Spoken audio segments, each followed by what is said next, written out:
Hey guys, welcome back to the channel. This is a story about what if Naruto hates his mother Aphrodite.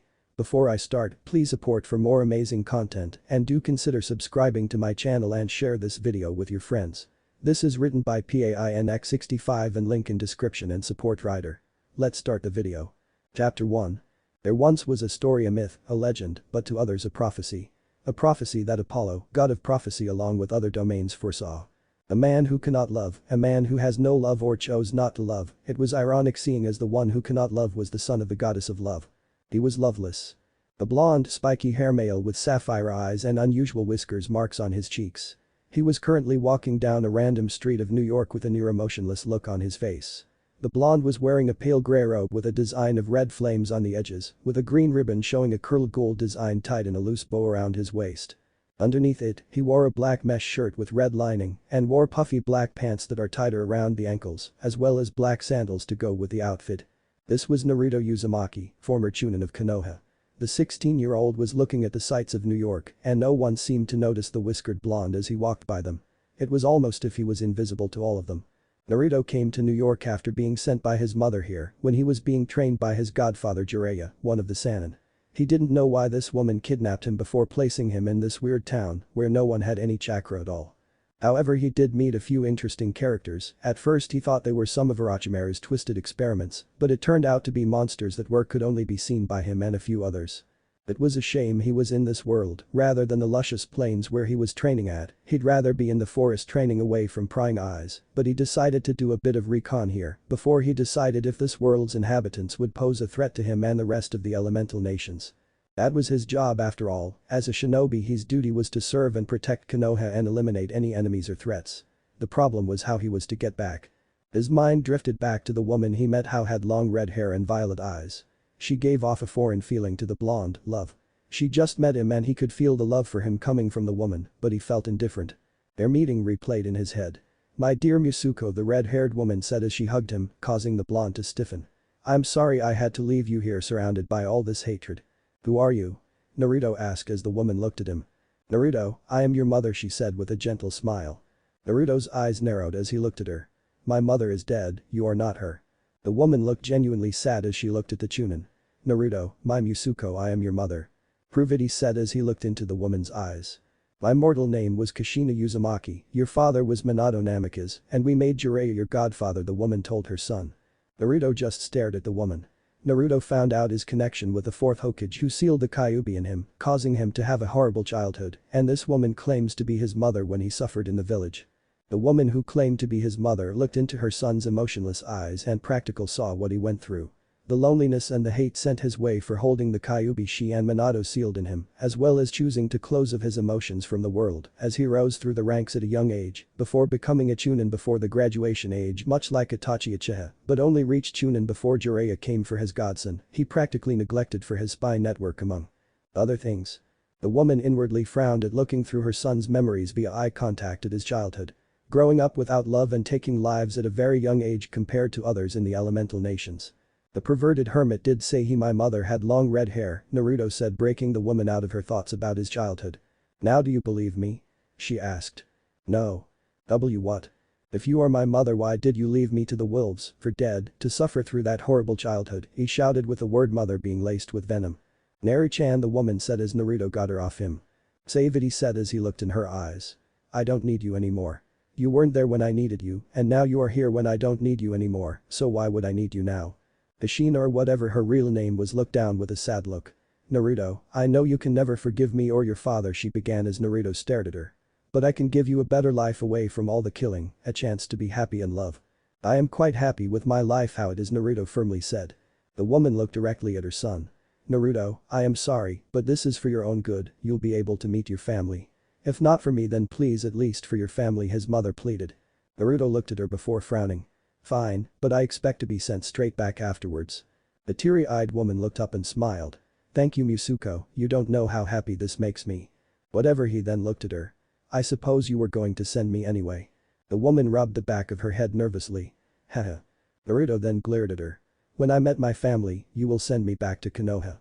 The woman nodded with a sad smile before thinking to herself as a white light started to engulf them. "I'm sorry my Mitsuko, but you won't be returning." He broke out of his thoughts as he reached his apartment. Naruto entered his apartment that looked like a penthouse suite, maybe because it was. Luckily for him, his payments were covered thanks to shadow clones and using the transformation technique to become Jiraiya to republish his books in this world, first being the tale of the utterly gutsy shinobi and then the Icha Icha series, starting with Icha Icha Paradise. Naruto never really cared for the Icha Icha series as he would rather read the utterly gutsy shinobi than smut. He wasn't surprised when the Icha Icha turned out to be a hit but was a little surprised when he heard that the gutsy shinobi sold fairly well. He was surprised. The payments were also covered by his mother. He had yet another lucky break was his citizenship, apparently he was already in the system, as well as his parentage and godfather, which was also his mother's doing. He had the feeling he would be living for quite some time and his mother didn't tell him where his supposed family were or how to find them. He wondered if this was all just a plan to kidnap him for the Kyuubi. He walked over to a desk and sat down opening a book of Greek gods and goddesses. A note was attached that said that it would help him learn about his family. He read through the book and he felt something when reading one of the goddesses. Aphrodite.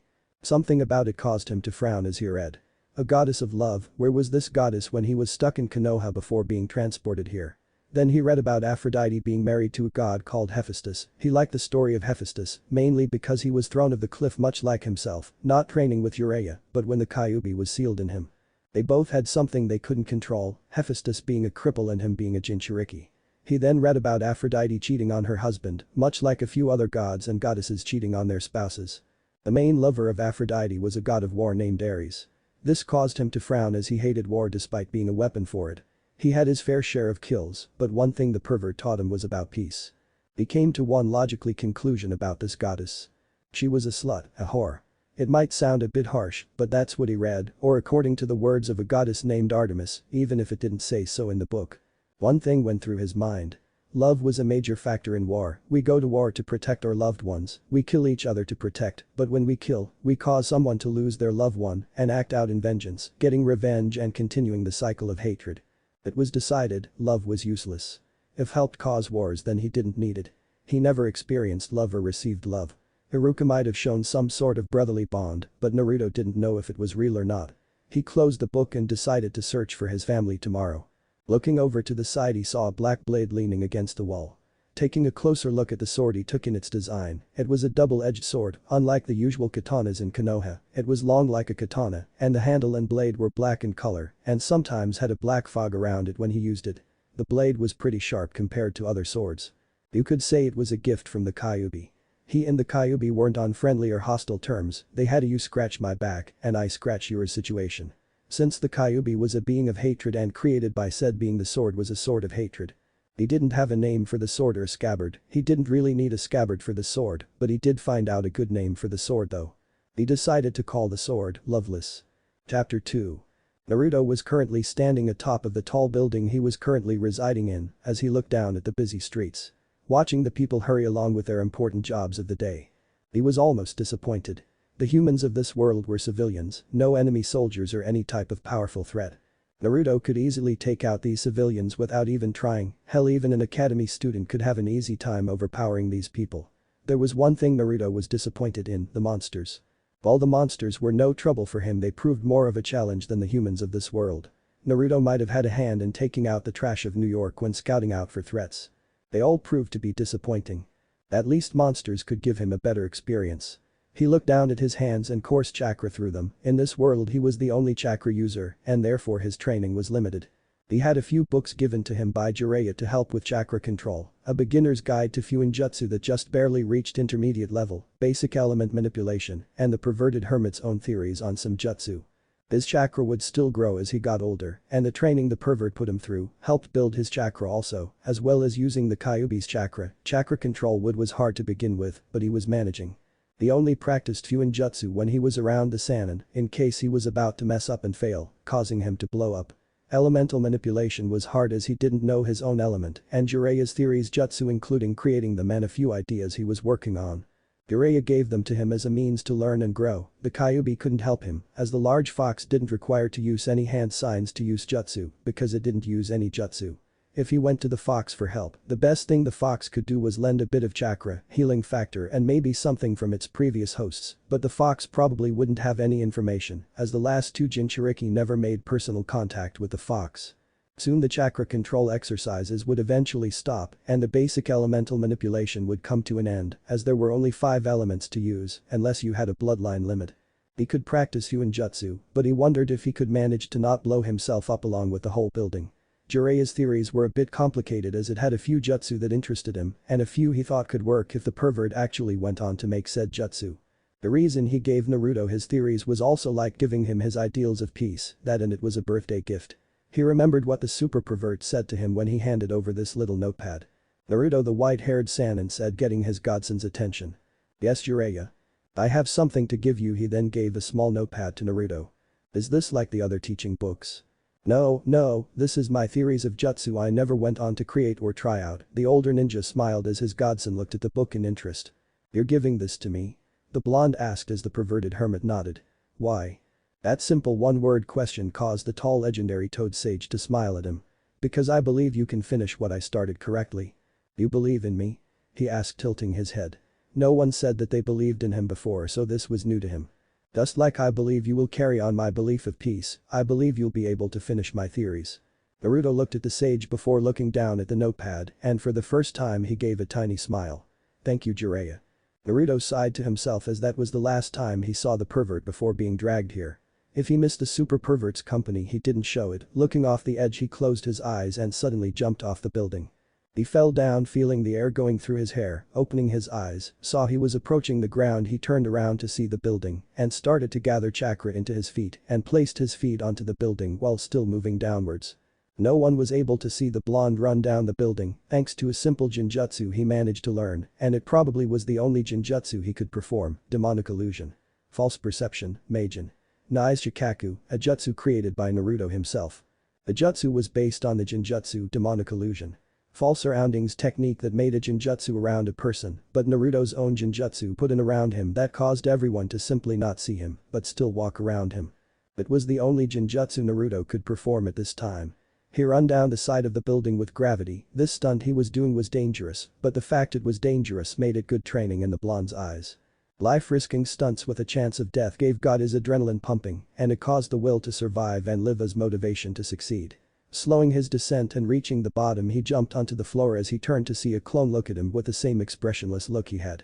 Well boss, we thought you were going to mess up there, the clone said as he leaned against the wall with his arms crossed. Dispel yourself to let the others know, the original said as the clone dispelled and Naruto got the memories of the clones. He didn't really have a fear of death with his clones, but there was a chance that he could have died. He was thrown off cliffs as a part of training with his godfather after all. He then went to a local park with the jinjutsu still around him, deciding to continue his chakra control and water manipulation. He gathered chakra into his feet and stood on top of the water on the pond. Standing on the water and placed both of his hands on top of the water and slowly started to make a small orb of water gather above the pond and then put his hands around the small orb of water. This was one of the basic water element manipulation training he could do. Slowly raising his hands with small orb he then started to make it travel around his hands, glancing at his accomplishment with the water manipulation he started on the wind manipulation. He grabbed a leaf and focused his chakra to split the leaves in half, as well as sticking leaves to him with his own chakra while balancing atop of the water. It took him a while before successfully cutting the leaf in half in a single attempt and many half-cut leaves floated on the water. He then tried to cut multiple leaves at once, which took longer before starting to cut the multiple leaves on him while maintaining multiple orbs of water that gradually got bigger. Naruto was about to walk off the pond, but he suddenly felt something wrap around his ankle. Looking down he saw a girl with pale skin and long, light blonde wavy hair that covered parts of her body. Naruto looked at the girl and didn't blush at the naked woman holding his ankle, preventing him from moving. The girl seemed to look around the age of 18 or maybe 19, he didn't really know, but he just stared into her eyes as she looked back in curiosity. His godfather dragged him to many brothels on their travels, but Naruto didn't participate in any of the activities, he was too busy training. Jiraiya made a lot of pit stops and detours for visiting the brothels, and each time he was dragged there to live a little, enjoy life, and other lines to get him to have sex. While being brought inside the building by Jiraiya only to not have sex with any of the women, but it did cause him to see many of them naked and sometimes with open doors in the act. How are you doing that? She asked, her voice was soft and gentle. She was a beautiful woman who could easily charm and seduce men, but for some reason when he looked around a few people were ignoring the woman in the pond. Was she one of those monsters that he saw and fought with? If she was attacking him and took the time to ask him a question when she could have used it to quickly kill him. I doubt anyone in this world can use what I use to walk on water, he said, looking at her with his normal facial expression. No one can walk on water, she said, looking at his feet. Where I came from, many others can do the same, he paused, letting her sink it in. So there are more of you? The beauty asked. No, I am the only one from where I am from here, he said as he thought back to the elemental nations. I think I am the only one who can come here. So you're unique then? Yes, you sure ask a lot of questions, don't you? In the elemental nations he was considered unique as he was a Jinchuriki, one of 9. It's not every day to meet someone who can stand on top of water while doing whatever you were doing, she tilted her head. What were you doing? I was training, he answered the swimming naked woman who let go of his leg. Now I have a question for you, why is it I can see you while others can't? The swimming team giggled before answering. I am Aeneid. Naruto blinked. Aeneid? What the hell was Aeneid? Thankfully she told him. We Naiads are the daughters of Poseidon and Amphitrite. We are types of nymph which preside over fountains, wells, springs, streams, brooks, rivers, and marshes. We are intimately connected to our bodies of water, as our existence seems to depend on it, she told him, and he seemed to absorb the information. So gods exist? He asked as the Naiad nodded. Is there a problem? Naruto walked onto the grass next to the pond, sitting down he looked at Naiad. I met a woman who brought me here who claimed to be my mother, and she said she used a mortal name. Does that mean she is a goddess? He asked Aeneid, who sat close to him in the water. It sounds like she is, she smiled at him with her aquamarine colored eyes. No wonder the knot on the book said it would help, he said as the Naiad tilted her head that would have caused others to call cute. Seeing her look, he decided to tell her. My mother left a book that had a note that said it would help with my family. Naruto looked up at the sky and noticed it was getting dark. He stood up and was prepared to go. It's getting pretty dark, the Naiad grabbed his ankle again. Would you come back tomorrow? She asked with a puppy dog eye look. Naruto was affected by it. I do need to continue my training tomorrow, and you provided good company, so I will drop by tomorrow. Aeneid smiled at him as she felt glad he was stopping by tomorrow. It caused her to feel happy, but she didn't like it that he had to leave. Oh, what's your name? Mine's Nimue. Naruto Uzumaki, he said before walking off. It was nice meeting you, Nimue.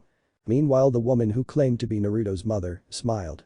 It seems that Neri-chan has made a new friend. If anyone can help my Musuko, it's her, she said as she looked through a scrapbook, adding something before closing it.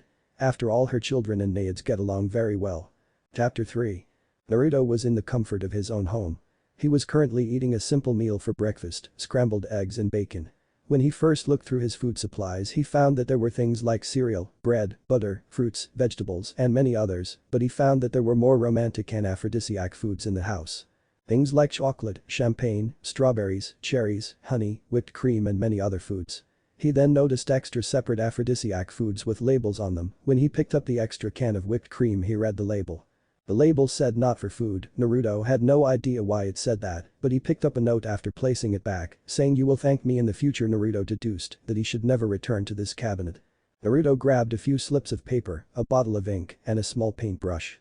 He starts to elegant write multiple kanji with neat calligraphy, and the kanji on the slip of paper looked beautiful, with many months of practicing his kanji.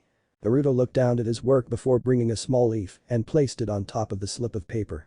Placing his hand down and gathered chakra into his hand and watched as the leaf disappeared in a tiny cloud of smoke before he gathered chakra back into his hand as the leaf came back. He successfully created a seal. This seal was known as the storage seal. It was a simple seal that allowed one their belongings, bodies, and others with them, and it only weighed the same as the seal. In order to use the seal was two useful techniques created for the seal. The first was the generic sealing technique. This was used to seal things within the seal and was also the basis for many of the sealing techniques. The second was the unsealing technique.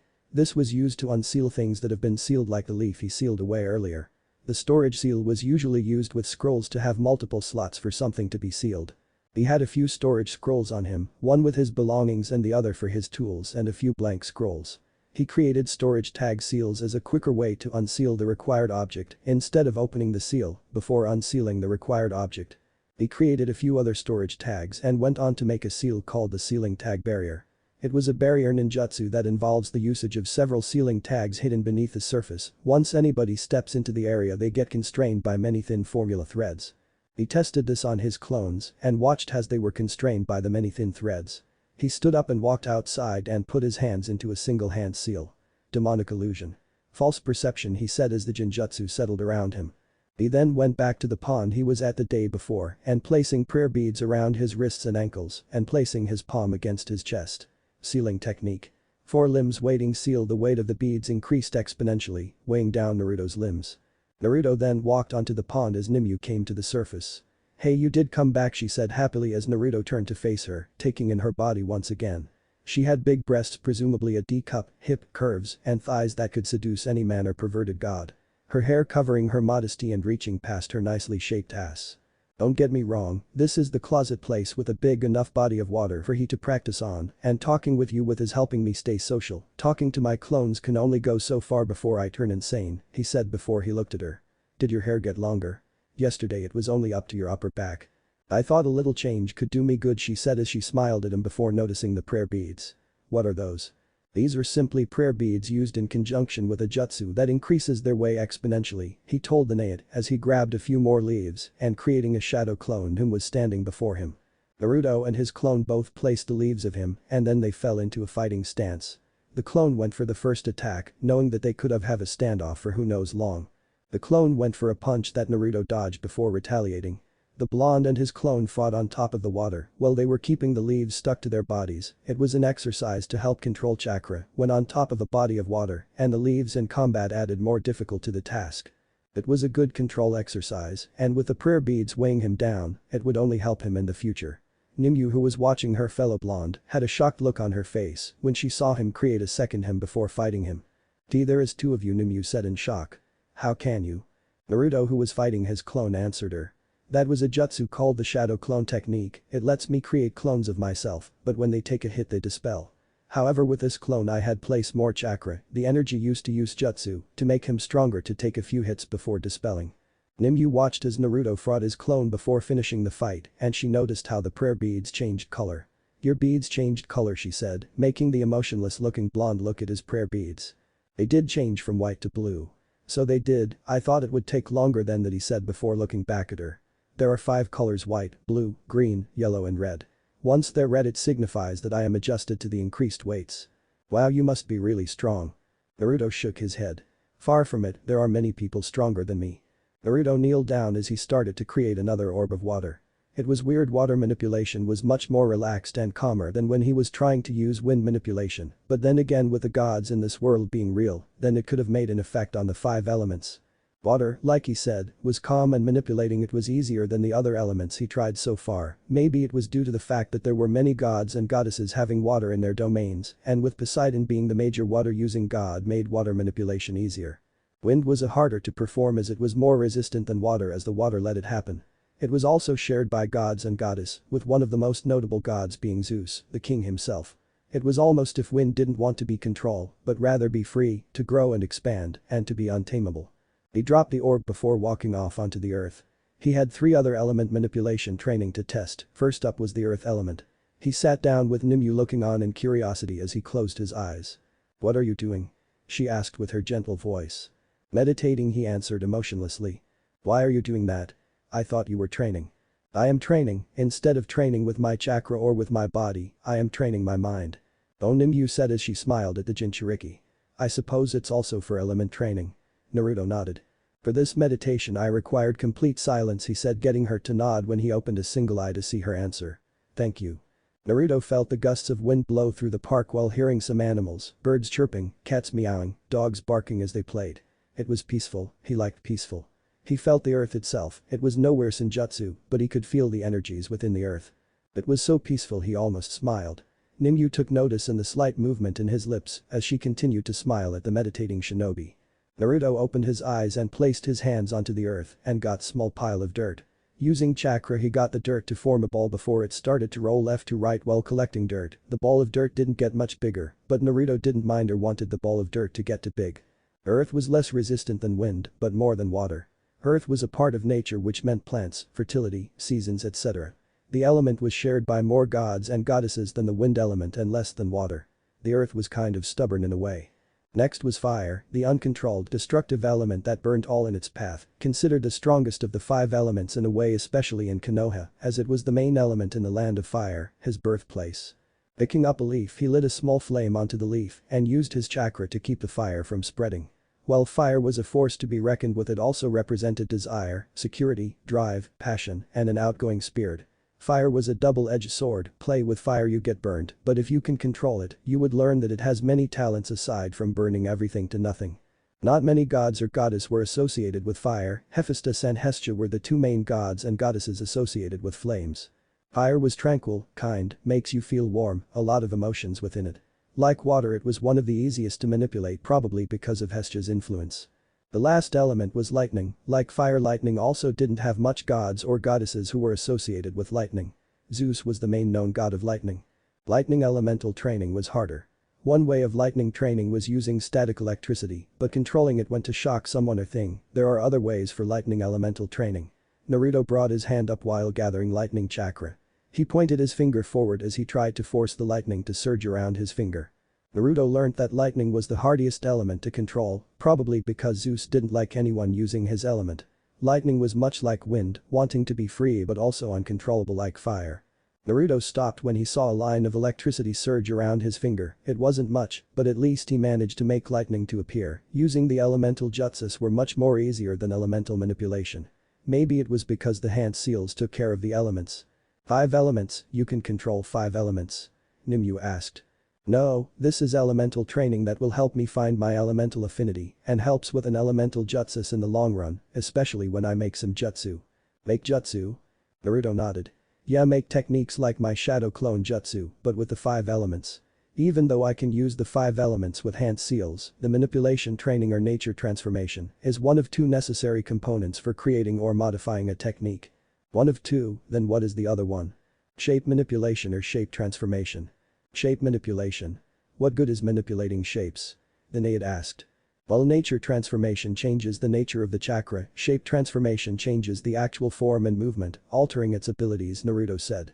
So the whole reason you are learning about this nature transformation is so you can modify and create jutsu? She asked and Naruto nodded. Naruto leaned against one of the trees near the pond as Nimue swam around. Hey, why don't you join me? Naruto glanced at her before looking towards the sky. I'm good here, where it is nice and dry. Nimue pouted a little before she got an idea. Nimue moved her arms back before swinging it forwards, causing the water in the pond to hit the blonde, wetting him. Now you're wet, she said. Now you can swim. Naruto got up and went through a few hand seals. Fire release. Heated figure, Kaiten. Ansuizu, Naruto's body gained a small transparent flame covered his body as Nimue could feel the heat around his body and then it disappeared, showing the blonde was dry just before he got splashed. Nimue pouted. That's cheating. Says the one who tried to force me to swim by wetting me, the Chunin responded as the Nade looked away embarrassed. So that's a fire technique? The Nade asked as the blonde nodded. Heated figure causes my body to heat up and can be used to dry myself, but it has its use in combat. The naked Nade sent him a look that asked to explain. I can go even hotter. Things can melt under the right temperature and a few fires here and then, maybe on my body too. Nimue nodded. But what is the point of coming to visit if you're not going to join me? Socially, I need someone to talk to. And you won't swim, why? I chose not to. But we're friends, right? She asked as Naruto sat back down. Friends, a foreign concept for him as he never had a real friend. He had comrades on the battlefield and Jiraiya could count as a friend if he was less perverted. I guess we are. He said unsure. You're unsure? She asked with a sad look as slowly went deeper into the water. Well, I never had a friend before so I don't know. Then I'll be your friend. She said. I don't have any friends either as I am the only one in this pond. Naruto looked unsure about this. Then I guess we are friends, he tested the word. Now come swim with me, she immediately said. No, he said, causing the Nade to pout. Do you have anything to talk about? Get off your chest. Need some explaining, she asked since he wouldn't swim with her. Naruto then looked at her with his expressionless face. Well, when I decided to look through my cabinets for food there was a can of whipped cream labeled not for food and you'll thank me in the future. Do you know what that means? Nimue's face went red as she went deeper into the water as it covered her mouth. Bubbles were coming out when she was talking, causing Naruto to be unable to hear what she said. I think she's broken, he thought before he started to walk off. He said goodbye and heard bubbling as he left. Chapter 4. Naruto was sitting on his couch as he went through his books. He went through the basic manipulation and chakra control and memorized them. The Fuinjutsu guide and Jiraiya's theories were the ones he was currently looking at. This seal would be useful, but there is to be a way for it to hold the medical properties, he spoke as he looked from the guide to the notes. These healing seals are going to be very difficult. Jiraiya's notes didn't only have jutsu, they also had seal ideas. The healing seal was a tag that when placed onto someone's body, the chakra within the seal would heal the wounds of the person, much like the mystical palm technique used by the medic nins. If this seal was perfected, it would save time for many medic nins and for those who can use medical ninjutsu. Naruto stood up as he closed the books and placed them on the counter before walking over and picking up Loveless. I guess it's time to search for my family. Naruto picked up some seals before walking out of his home. Now how was he going to find them? Sealing Loveless into an empty scroll along with the seals, he headed off to the park. "Oh Naruto, you're early," Nimue said as she saw him approach. Naruto looked down at his new friend. "I am going to search for my supposed family." Nimue looked sad. "You're leaving?" The blonde nodded. "Yes, I have a feeling which goddess is my mother." "You do?" she said, a little surprised. "Most demigods don't know their godly parent is until they are claimed." "Claimed?" "Claiming is when a god or goddess acknowledges you as their child." Nimue then averted her eyes from Naruto. "But some of them don't get claimed." Naruto narrowed his eyes, not at Nimue, but at the thought of parents not claiming their own children. "So there is a chance I will not get claimed by my mother?" Nimue hesitantly nodded. "You said you may know who your mother is," she said, trying to get off the topic. "I have a feeling there are a few signs at home," Naruto said as he remembered the signs. First, there was a lot of aphrodisiacs, named after the Greek goddess Aphrodite. The second sign was that there was when he was back traveling in the elemental nations. When in the elemental nations outside of Konoha, many of the opposite gender were attracted to him, and according to books on Greek gods and goddesses, it also explained about their demigod traits, which was odd, and it said that children of Aphrodite were naturally beautiful or handsome. The ability to radiate beauty, regardless of how they might look, and managing to make the clothes they wear look glamorous. Attract the other gender just by being near or walking by them. The third sign was something he carried for a few years, his summoning contract. When he was young, he was approached by the summon that wanted him to be their summoner. When he signed the contract to be their summoner, he noticed the name Kushina Uzumaki next to it. It was the same last name as his, and the summons confirmed it with him. When he met the woman claiming to be his mother, he didn't believe her. She claimed to be Kushina Uzumaki, a woman who was already dead. He knew that his father was Minato due to their resemblance and the fact he was used for the sealing. These two were confirmed as his parents by Jiraiya, and the pervert was shocked to see that Naruto knew. Only one goddess had a relation with his summons. What was his summons? Doves, the goddess that had a relation with doves. It was Aphrodite. Naruto could be completely wrong, but he had a feeling it was Aphrodite. Naruto turned to the maid. "I believe it is Aphrodite." Nimue looked a bit shocked. "Are you sure? That can't be. You are the exact opposite of a child of Aphrodite. Maybe you're a child of another goddess." "That may be the case," Naruto said. "But the signs are there. I could ask him about her, and the fact that she knew about my parentage and godfather when only a few people actually knew just help her case of being my mother." "Him? Who is him?" Naruto had a more serious look in his eyes. "A temporary ally, he was there when I was born." "Do I want to meet him?" "That would prove to be difficult," he said, crossing his arms. "Only I have the ability to go there and I might be able to, but there may or may not be any water." "Well, is there anyone else you can ask?" "My father, but he is dead, my godfather, but he is back home, and he already told me that the name she used and my father's name were my parents that I already knew." He then looked at his hand. "There is one other person I can ask." "Who is that?" "My summons, or more specifically the boss summon," Naruto told the maid. "She was my mother's main summon and confirmed her mortal name when I first met them." "So why don't you summon them?" "I don't know if I can summon them here. I'm not exactly in the elemental nations. If I summon them they could become stuck here. There is no chakra in this world, and reverse something may not work," Naruto said, as listed off a few other things that would cause the summoning to not work correctly. "Man, that is a lot," Nimue thought with a sweat drop. "If you don't try then you won't know." Naruto sighed. "I guess you're right." Naruto went through a few hand seals. Summoning technique. A cloud of smoke covered where he slammed his palm, and the smoke disappeared to show a beautiful white dove. "Naruto-sama," the small dove said as it saw the dove summoner. "Where are we?" "This is a place called New York in a completely different world from the elemental nations," Naruto answered the dove. "How did you manage that?" Naruto-sama. "The woman who says she is my mother sent me here to meet with my family," he told the dove as the dove's eyes widened. "Someone claiming to be Kushina-sama, but isn't Kushina-sama dead?" the dove said. "That's what I want to know, but I don't know if you'll be able to go back to your domain," Naruto said. "If you're able to get back, can you ask Lady Akemi about this?" "Of course, Naruto-sama, I will ask Lady Akemi about Kushina's status," the dove said before disappearing in a cloud of smoke. "Looks like they can return to their domain," Nimue said as Naruto nodded. "Yeah, I guess I'm lucky, huh?" A short time passed as the dove returned. "Naruto-sama," the dove spoke. "I have news from Lady Akemi." "What's that?" She wants to reverse summon you to have the conversation. Naruto nodded as he and the dove disappeared, leaving Nimue in the pond, who decided to dive under the water.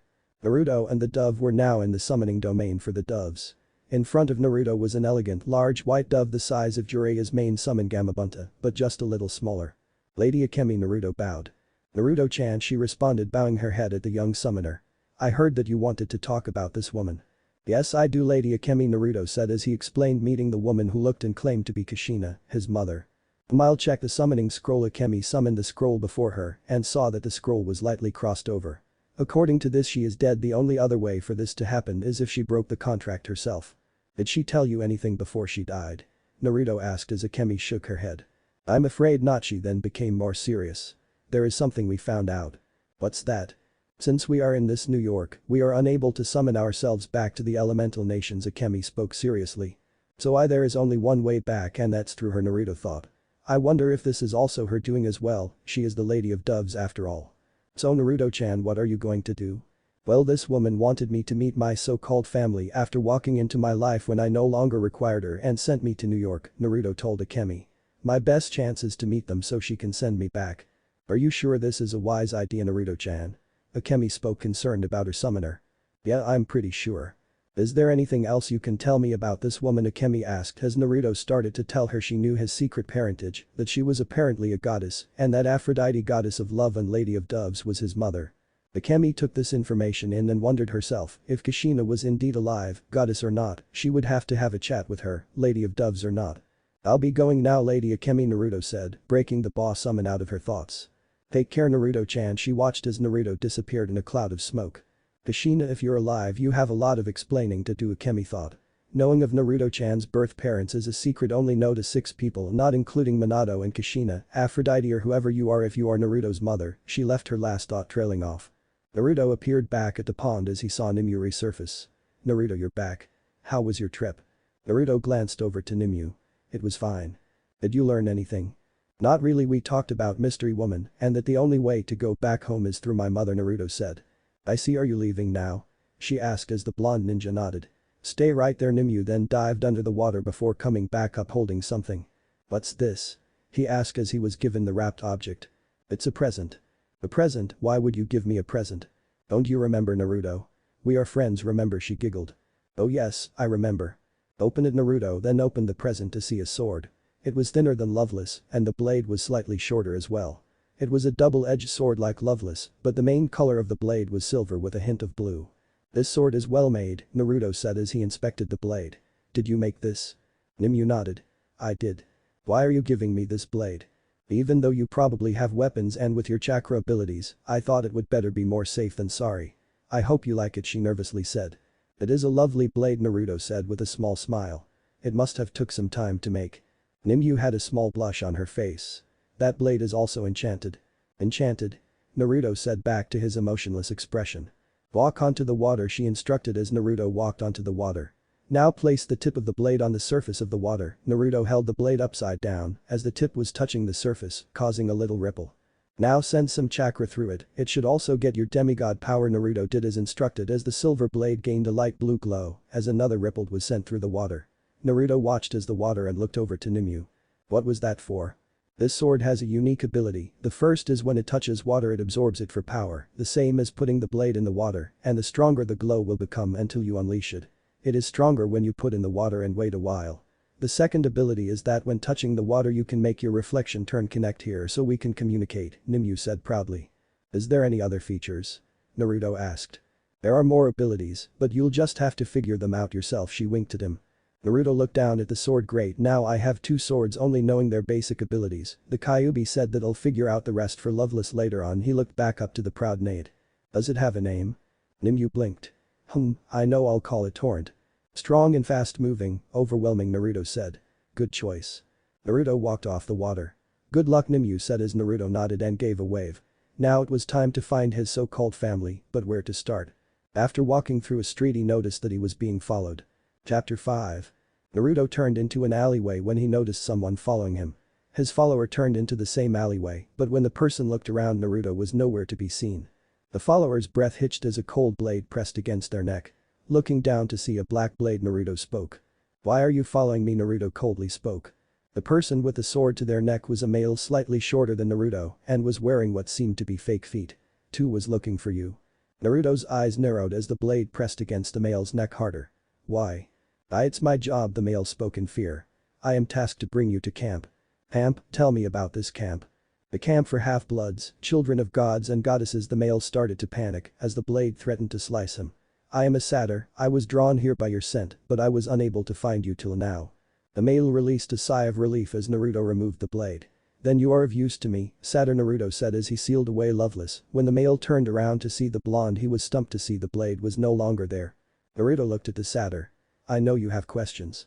Firstly, where my sword went or how I obtained it will not be revealed. Secondly, how you and others were unable to locate me is one of my own techniques." The satyr nodded as he listened to the blonde, a bit secretive and cold, but a technique that made him and others, regardless of finding him, interested the satyr. "What is your name, satyr?" the cold-speaking blonde asked. "Bill, my name is Bill," the satyr said. "Well, Billy Goat, my name is Naruto," Naruto said with an emotionless tone. "It's Bill." Bill sighed as he was called Billy Goat. It was pretty much every nickname for a satyr named Bill or Billy. "Hold on, did you say I had a use to you?" "Yes, I am searching for my supposed family," Naruto said. "Since I am apparently of godly blood, you will guide me to my so-called family." "So you know?" Bill asked as Naruto nodded. "This chances everything, you are in danger. The monsters will be after."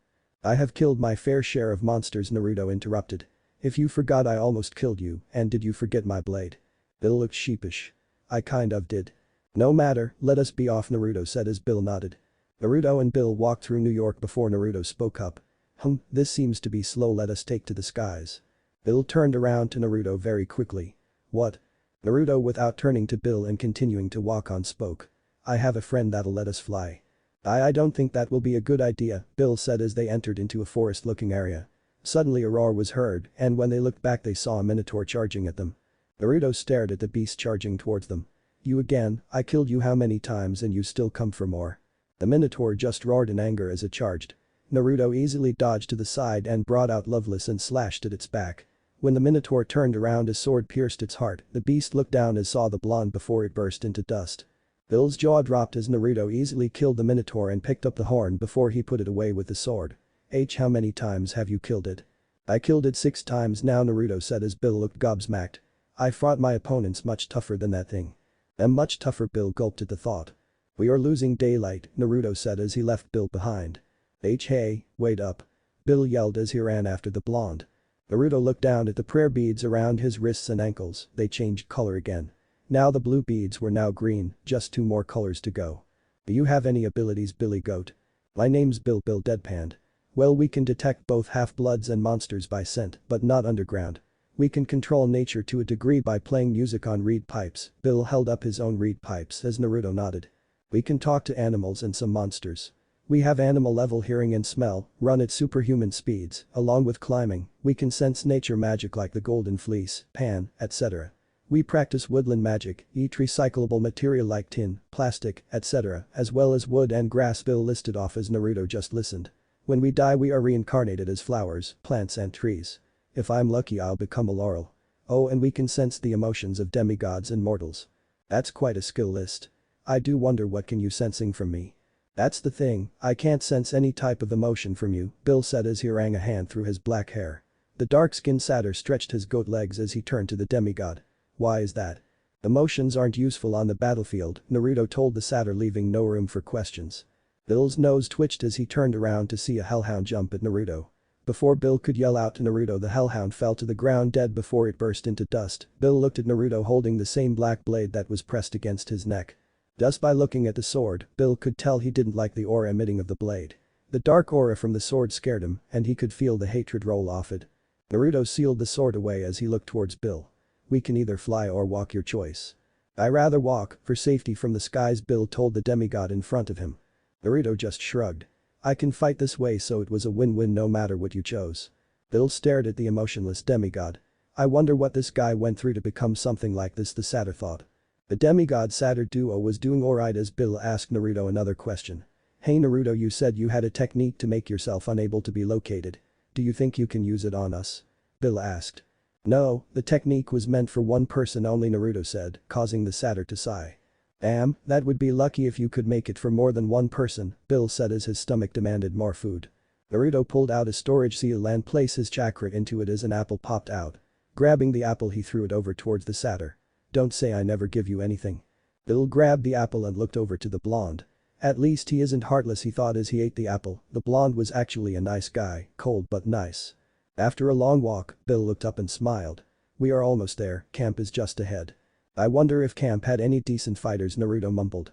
If this camp has other demigods I should make sure they don't pose a threat to Konoha and the elemental nations. He was a shinobi and his duty to his village came first, even if he didn't like the villagers within it.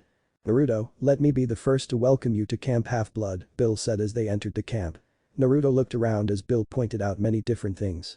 The half-man, half-horse then galloped up to them. Ah Bill, you have brought back a demigod, I see, the horseman said. Bill nodded. This is Naruto, he already knows everything, Chiron. The centaur looked at Naruto as he stroked his beard. Did you tell him? No, I learned when I came to this world, Naruto told the centaur. So you are from another world, Chiron said, still stroking his beard as he looked at the blonde. Cold eyes, emotionless expression. A child soldier. Naruto nodded. I already know of the gods, monsters, other mythological creatures, the claiming process, and who my parent is based off evidence left around me, Naruto told the centaur. Chiron and Bill looked shocked. So you already know?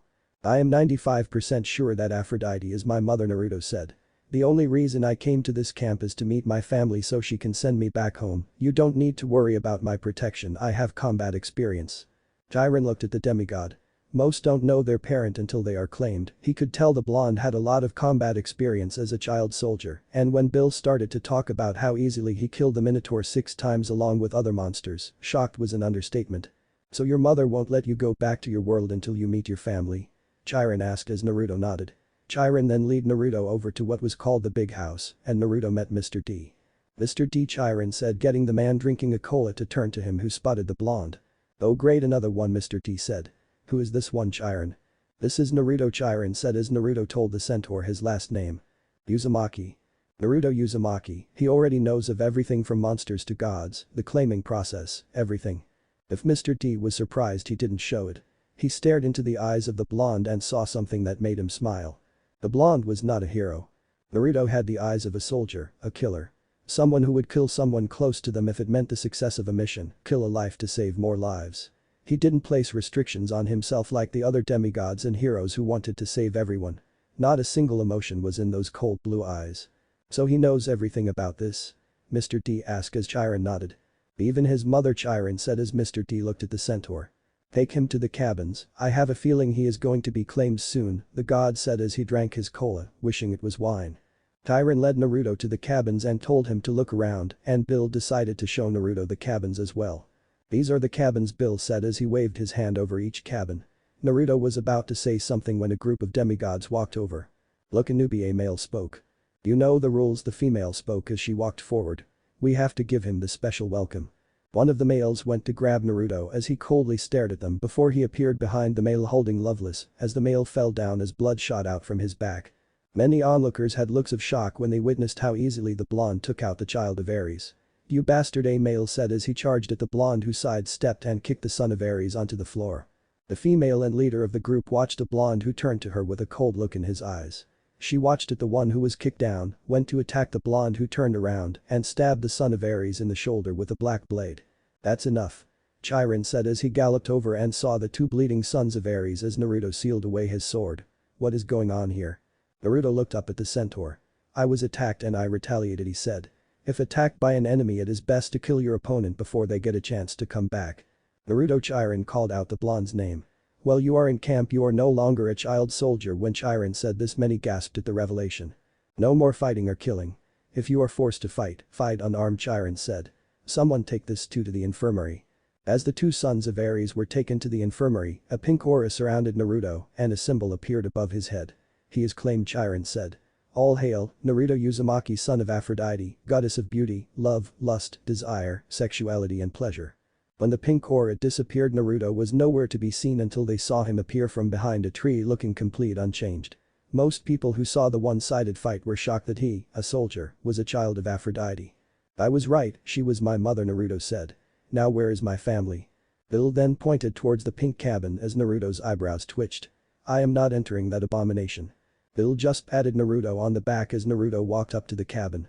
Naruto opened the door to the cabin. He was going to meet his siblings. Chapter 6. Naruto stopped as he looked up at the abomination. A pink cabin, all pink all the time. Naruto couldn't bring himself inside. It was too girly for any warrior with self-respect to enter. Naruto then felt himself being pushed into the cabin.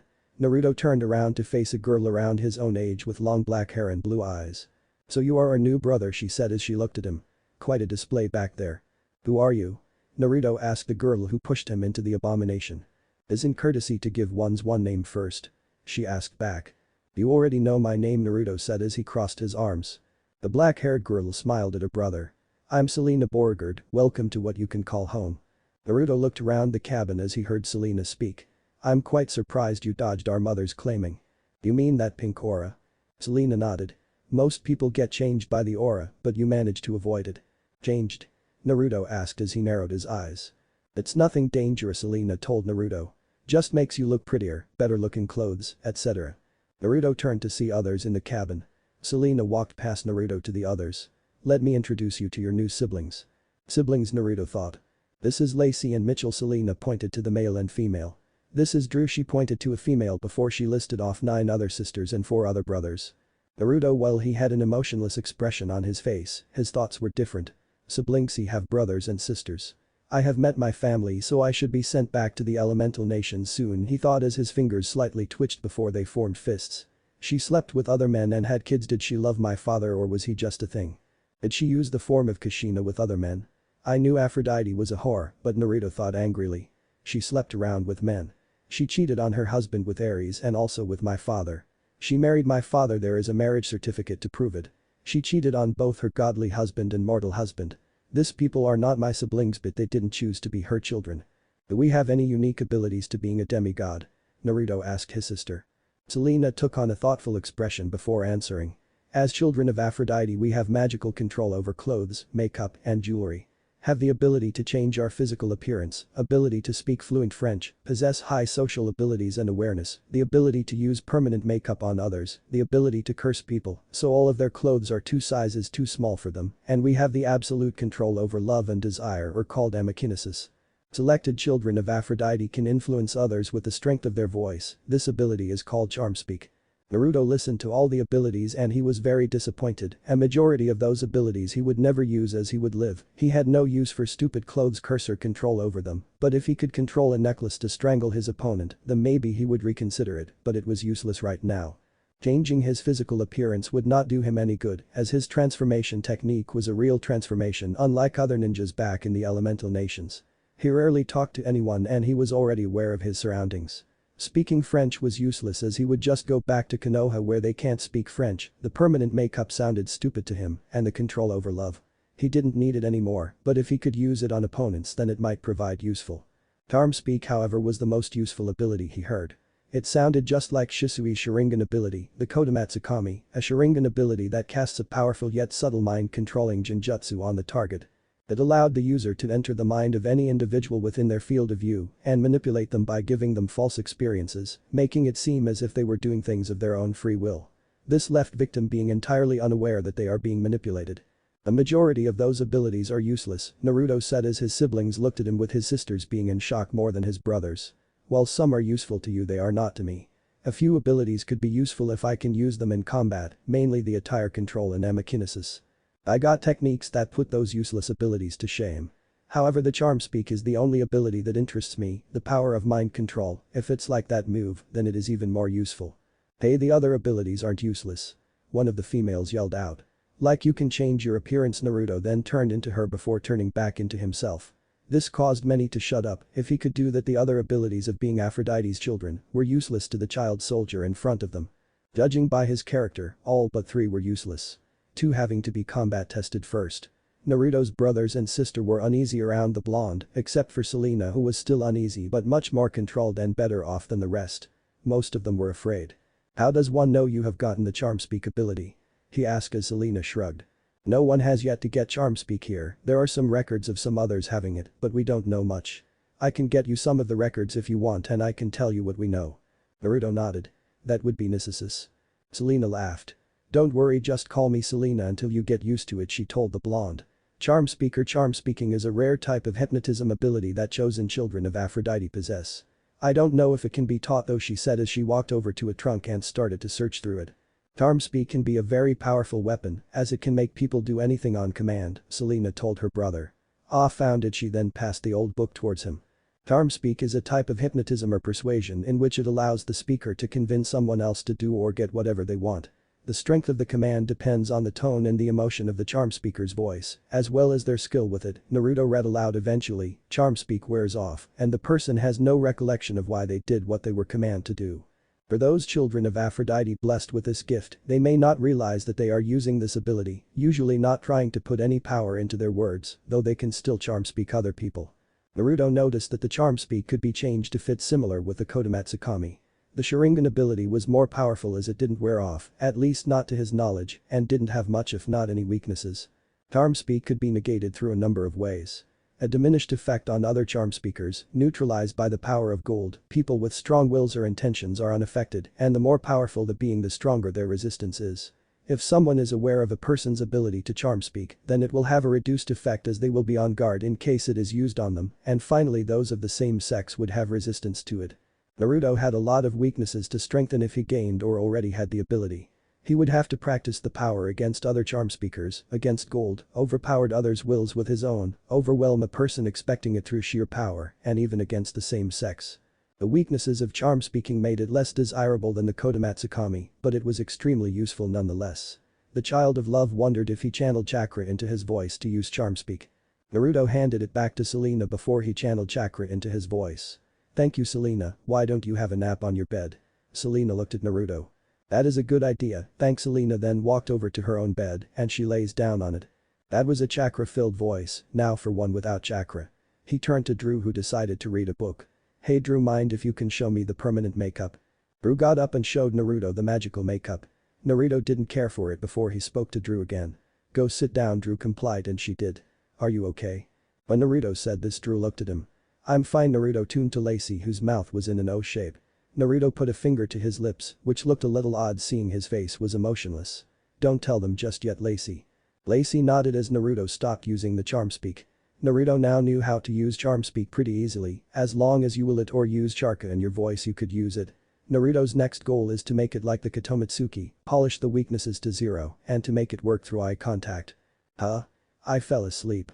Selena asked as she woke up. Naruto didn't want her to be asleep for long, so he made it a few minutes.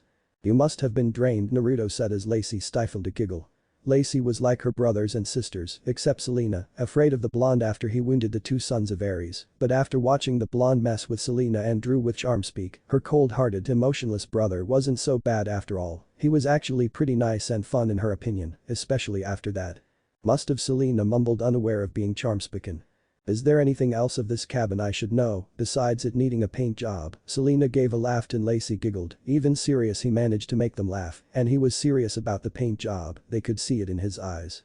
There was once a rite called Aphrodite's Rite of Passage, Lacey told the other blonde.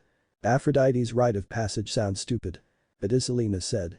It is a rite that all demigod children of Aphrodite were expected to go through until I abolished it. What is the rite about?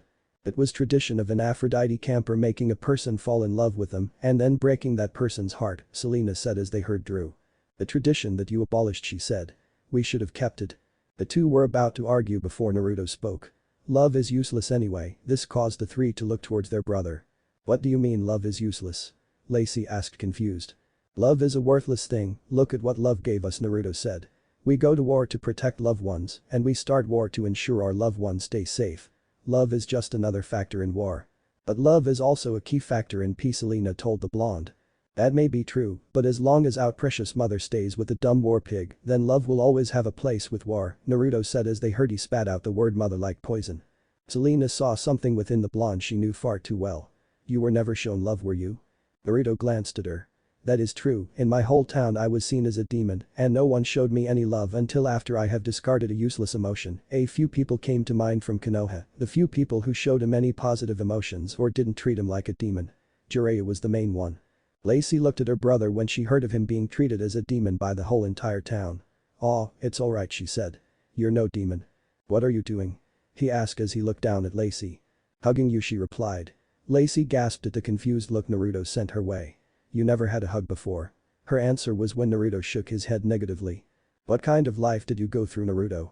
Selena thought as she looked at her brother, who was treated as a demon and who was also a child soldier with far superior abilities than those she had seen in camp combat-wise and ability-wise.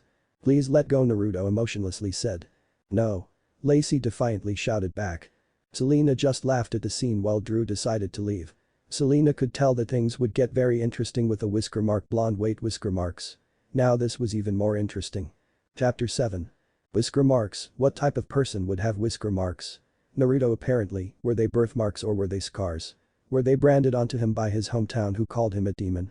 Selena didn't know, but she was interested in her brother, not in a romantic or sexual way, but in a curious or worried sibling way.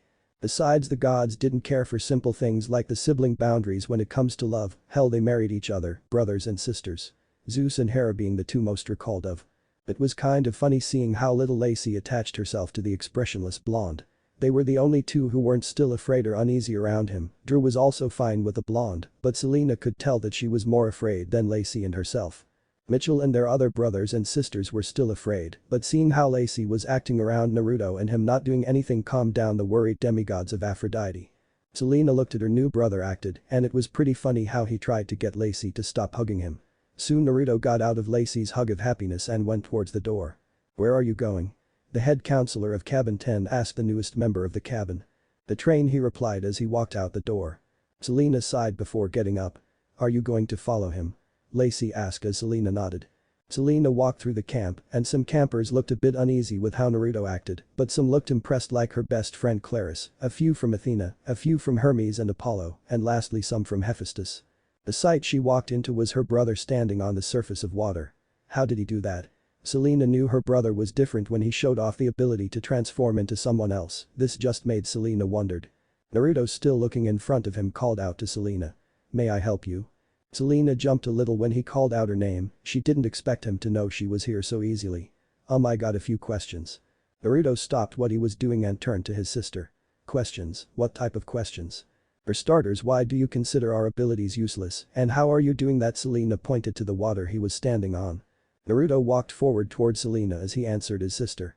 This is an energy called chakra from my world, and for you questions about the skills, sit down, it will take a while along with your other questions. How do you know I have other questions? She asked him, hands on her hips and with a small pout, adding more to her attractiveness. Naruto sat down on the soft grass. Because when you hear of a child soldier, of course you will have multiple questions. It was that obvious? She asked as she sat down next to him as he nodded.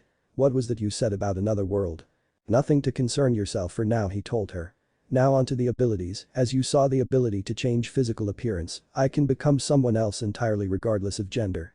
The clothes curse on someone is not useful in combat, and the control over said clothes is also useless unless it can be used on opponents. When I return to my world, speaking French will be useless. I rarely talk with people unless on a mission with allies, and due to my profession, my awareness is pretty high. The permanent makeup on others sounds useless as it is not suited for anything I require, Naruto told Selena, who nodded. As a soldier, only things that will help with a mission counted as useful to him. Control over desires and love will be useful if it works against my enemies. Selena took in his words carefully as she listened. Amakinesis and attire manipulation were the only ones he could use in combat if they worked.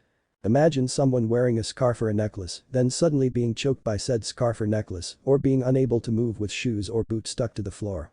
Then being controlled by your desires to do something else, for example having a desire for money, your mind would be clouded by said desire, and anything to help reach said desire will cause the person being affected to follow through on the manipulator's will, like getting someone to kill another for the sake to reach their desire.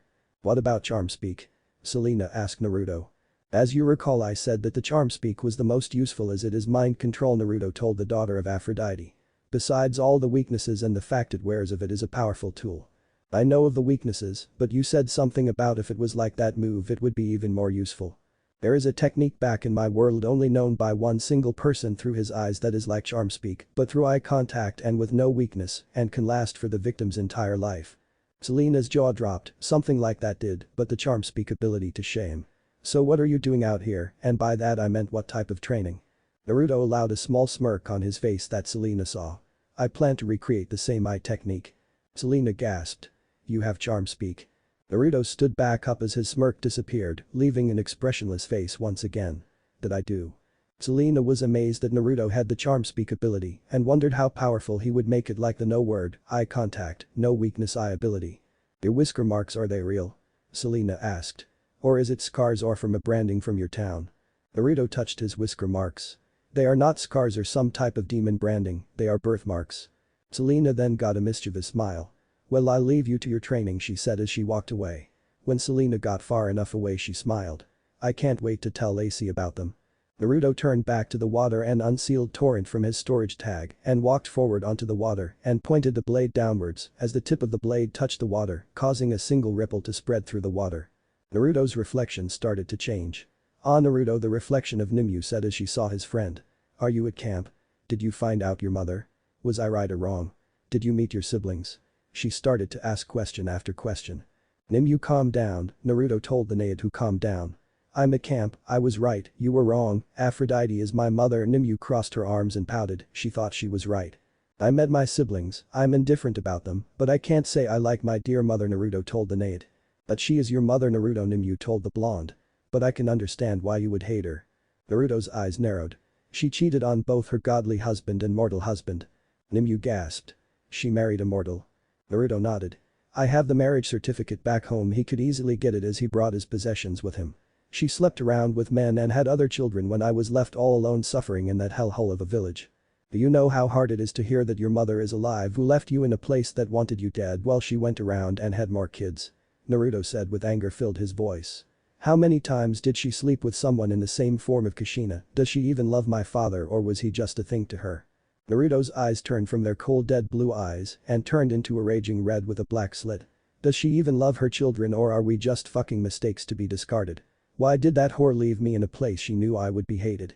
Why does that slut stay with that fucking pig of war who is the reason for how fucked the world is?" Naruto's voice was deeper and more demonic, filled with nothing but hate. The reflection of Nimue came out of the water as Naruto was on his knees. The reflection of the Nade then hugged the blonde. She knew what this call was about, this was to unleash all that pent-up frustration and anger he had. "Are you okay now?" she asked as his red eyes dulled and went back to their icy cold blue.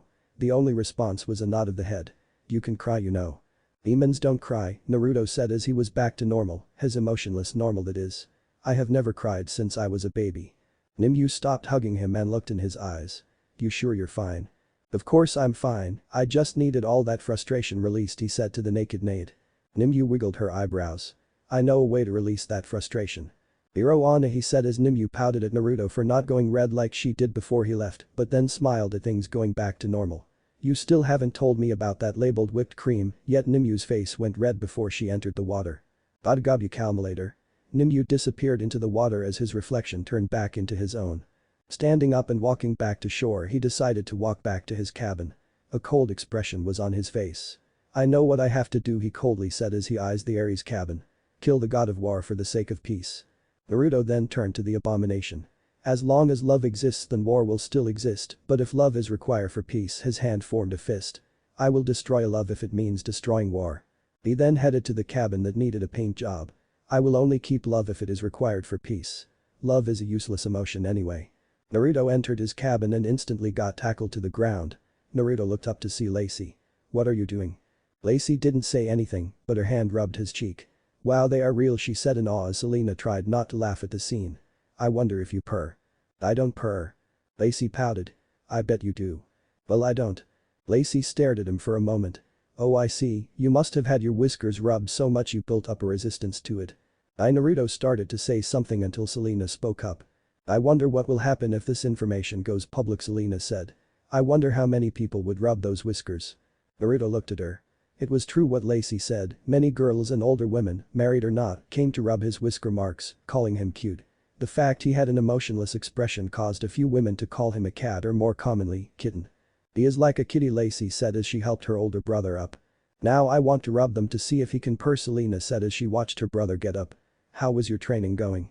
"Alright," Naruto replied. "Do you mind if a few of us who want to learn how to fight more properly to join you?" she asked. "Don't be worried about that training, you can do that one alone." "That training, what is that training?" Lacey asked her two older siblings. Selena just smiled at Lacey. "Training that is too tough for us, something only your brother can do." "Is this true, Naru?" Lacey asked as she saw him nod. Lacey pouted. "Then I will become so strong I will make you purr." Naruto walked past Lacey while ruffling her head before falling onto the bed. I feel a bit drained, going to rest for a while. Selena nodded. We will get you when dinner starts. Naruto then closed his eyes. Hearing a dripping sound he opened his eyes to see he was in a sewer and then turned around to the cage. Kyuubi, Naruto said as two giant red eyes opened and stared down at the blonde. Brat, the giant fox said as you could only see the two eyes. What brings you to my lovely abode, it said sarcastically. I have some news you would want to hear, he told the giant fox. The fox grinned, showing its sharp teeth. Do tell. Chapter 8. So Brad, what do you wish to tell me? The massive hatred asked his host. Kushina is alive, Naruto told the fox. What? The Kyuubi yelled. She shouldn't be alive. She died, I impaled her myself. Sadly you're wrong, Naruto said as his face hardened. Kushina's real name is Aphrodite, a goddess of love. A goddess, surely you jest. I'm not. We are no longer in the elemental nations. The whore has taken us into a new world where there is no chakra, gods reside, monsters roam, etc. The Kyuubi looked surprised at how Naruto called his mother a whore. Clearly there was something going on here. Brat, if what you said is true, let me look into your memories. Naruto sighed as he let the giant fox with 9 tails look at the memories of this new world. So we're in a world where gods exist along with monsters and demigods like yourself. It also explains why Kushina or Aphrodite managed to hold me back so easily. She was a being of love, my opposite. The fox looked down at Naruto. You have gotten some new skills as well and trying to recreate a genjutsu. Clever, charm speak seems very useful, but I wouldn't call out the clothes curse useless. Why? All it does is shrink clothes. The fox eyed smaller clothes, more restricted movement. I suppose that would work, Naruto said. The fox went through his jailer's memories of this world, once again taking in the information. Meeting your siblings and holding some hatred over that little red bitch, huh?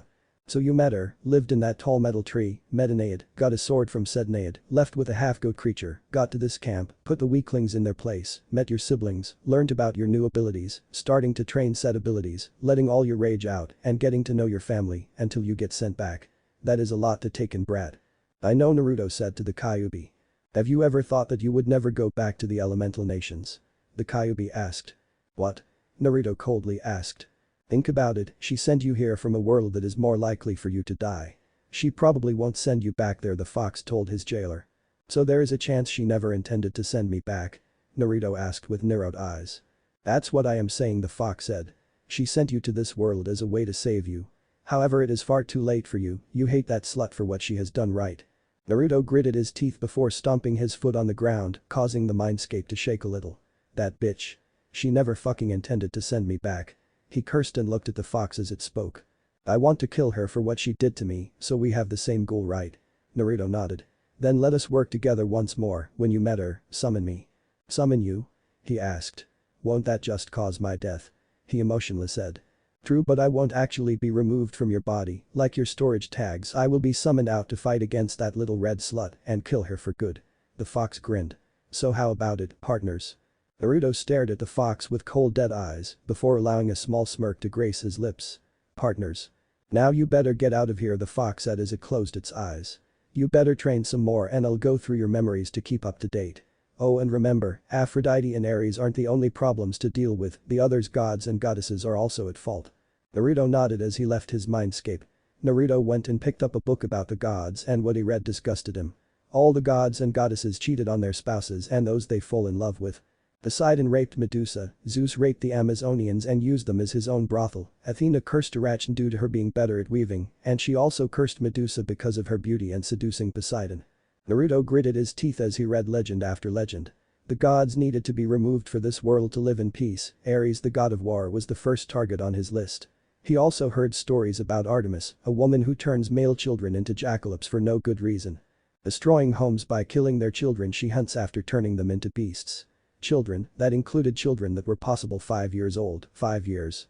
He needed to get stronger, he needs to be stronger. For the sake of this world needs him more than Konoha or the elemental nations. He will be the savior of this world, the one to bring peace to the world. First he needed to be stronger, then he needed allies, then the world will go through a change so great that peace will become a reality and not a far-off dream. He will succeed. Naruto looked towards the clock in the room as he was the only one there as he went to think about his goals. Kyuubi would get some memories from now on, and he could gather on more of the Kyuubi's chakra more willingly and a bit easier. Naruto needed to up his training as he would fight against gods. Naruto sighed as a few gods weren't as bad as the others. Hestia was a good example. She was kind and just unlike many other gods or goddesses and was probably one of the few gods and goddesses he would spare. Naruto stood up and left the cabin as he walked to a secluded part of the camp where he could train to his heart's content. He used his demigod abilities on his clones and he had to admit he was quite impressed at how the clothes control and the clothes curse worked in conjunction with another. The clothes curse would shrink the clothes making it harder to move and then the clothes control could make them puppet and then followed by strangulation depending on what they were wearing of course. He battled with his clones while other clones worked on Fuinjutsu. Naruto fought with Torrent and Loveless in his left and right hand respectively. The clones stood no chance against the swords, but when they were created with swords, it got a whole lot better. Naruto allowed a ghostly smirk as he fought against his clones, a tough opponent as it was himself. Someone who knows of all his abilities and since he gets the clones' memories as with the other clones, he had to change his combat plans almost immediately as the clones would also change the combat maneuvers after a clone would be destroyed. Naruto looked down at his prayer beads, they were now yellow. Just one more color left, red, and after that it would signify the end of the increased weight training and then go back to white after removing them, allowing him to go through the same training multiple times. He and his clones also started to recreate Jiraiya's theories, and he finished with the chakra control and element manipulation. Shape manipulation was fine after training with the mastery of his father's own creation, the Rasengan. He started making some progress with the healing seal, and he practiced his charm speak against himself. He was the perfect candidate to use against the charm speak. As he was a charm speaker it would have less effect on himself, he was a male, and so was his clone, he had a very strong will and intentions, he is aware of his own charm speak abilities. He also increased the weariness time. It would last for a good time nowhere near the Kodomatsu Kami, but it would last longer than the most Jinjutsu from his homeland. He also started to use charm speak through his eyes, he wasn't there yet, but he could feel the mixture of his demigod energy and his own chakra going into his eyes, and the feeling was like awakening your hidden potential to the fullest. It felt amazing. The course of power through his eyes felt so natural that it was good to the point he could put those with the Sharingan and Byakugan to shame. He himself was the best person to test the charm speak on, and it proved to be a wonderful idea. His clones resisted a lot of the original's charm speaking, but Naruto eventually won against the clone. He had no goal to use against his charm speak, but he knew he would eventually come across it. A thought entered the blonde's head as he planned to become the savior of this world. While he get strong his enemies were gods, and if they were smart, they would team up against him. A ghostly grin appeared on the face of the blood as a plan went on in his mind. Why not fight family with family? Betting the gods to turn against gods, his grin disappeared as he remembered something or more importantly someone, Kronos. He wanted to overthrow his children and come back as king, this was not acceptable. Kronos was also a threat to this world, the Olympians and Titans, two sides that would fight against each other and someday will fight each other and he will be the one to destroy two major factions. Naruto wondered if any gods or goddesses and maybe even Titans would be willingly to join him even though they are not needed for this world, the ones who are like Hestia would be spared. Naruto finishing his training for the day and decided to go back to the cabin, he sealed up his seals, swords and other training equipment and left the isolated clearing. As Naruto opened the cabin he was greeted by a pouting Lacey. "Where were you?" She pouted up at her brother. Naruto emotionlessly looked down at Lacey. "I woke up and I went to train." "Why didn't you take me with you?" She whined. "I wanted to get stronger." "Why?" he asked with no emotion. "Because I want to hear you purr," Lacey told him. "I know you purr, I can tell that you purr." Naruto looked down at his younger sister and ruffled her hair. She looked into his cold eyes and saw a hint of affection within them. "You can try all you want, but I will not purr," Naruto emotionless told his sister as he walked on by. "I will make you purr," Lacey told her brother. Strength had nothing to do with getting him to purr, she was using it to get closer to her brother. As a demigod of love it was her and her siblings' duty to show their cold-hearted brother the love he had never received. Naruto shook his head while muttering something before thinking about allies. Nimue was one of the first few people he met in this world, so she was an ally. Bill, well, a satyr of the camp with a decent skill list, was a valuable piece. Bill was the only satyr that Naruto talked to and would provide as a good spy within the camp. He could turn the campers on each other or against the gods. Dionysus was the only god at camp and was an obstacle and a useful tool. If he could use his charm speak on Dionysus or Mr. D as he called himself, then he would be able to get a long-term spy that would be able to enter Mount Olympus. His siblings he could turn against their mother, while some children of the gods wouldn't be affected by his manipulation, they would have to be dealt with unfortunately. His mind wandered to Selena and Lacey. They were the only two siblings that approached him without fear or were not uneasy with him. They would be his greatest allies in and out of camp. Shaking the thoughts out of his head he walked over to a trunk labeled Naruto. Naruto coldly stared at the trunk. Well, the content's empty, he wouldn't place a thing within it, who knows where it would disappear to. Naruto looked at the trunk and saw that there was a note on it. Picking it up, the note read, "Dear Naruto, I know you probably hate me, as you probably figured out, but if not, I am not sending you back home. It is too dangerous there, and hopefully live a happy and full life with lots of kids, and I left a gift in the trunk. I am very sorry, lots of love. From your mother, Aphrodite." Naruto then proceeded to throw the note into the trunk, which was actually magical, locked for the owner, Akahim. He picked up a mask from inside the trunk. It was a white Anbu-styled mask of a grinning fox with one eye.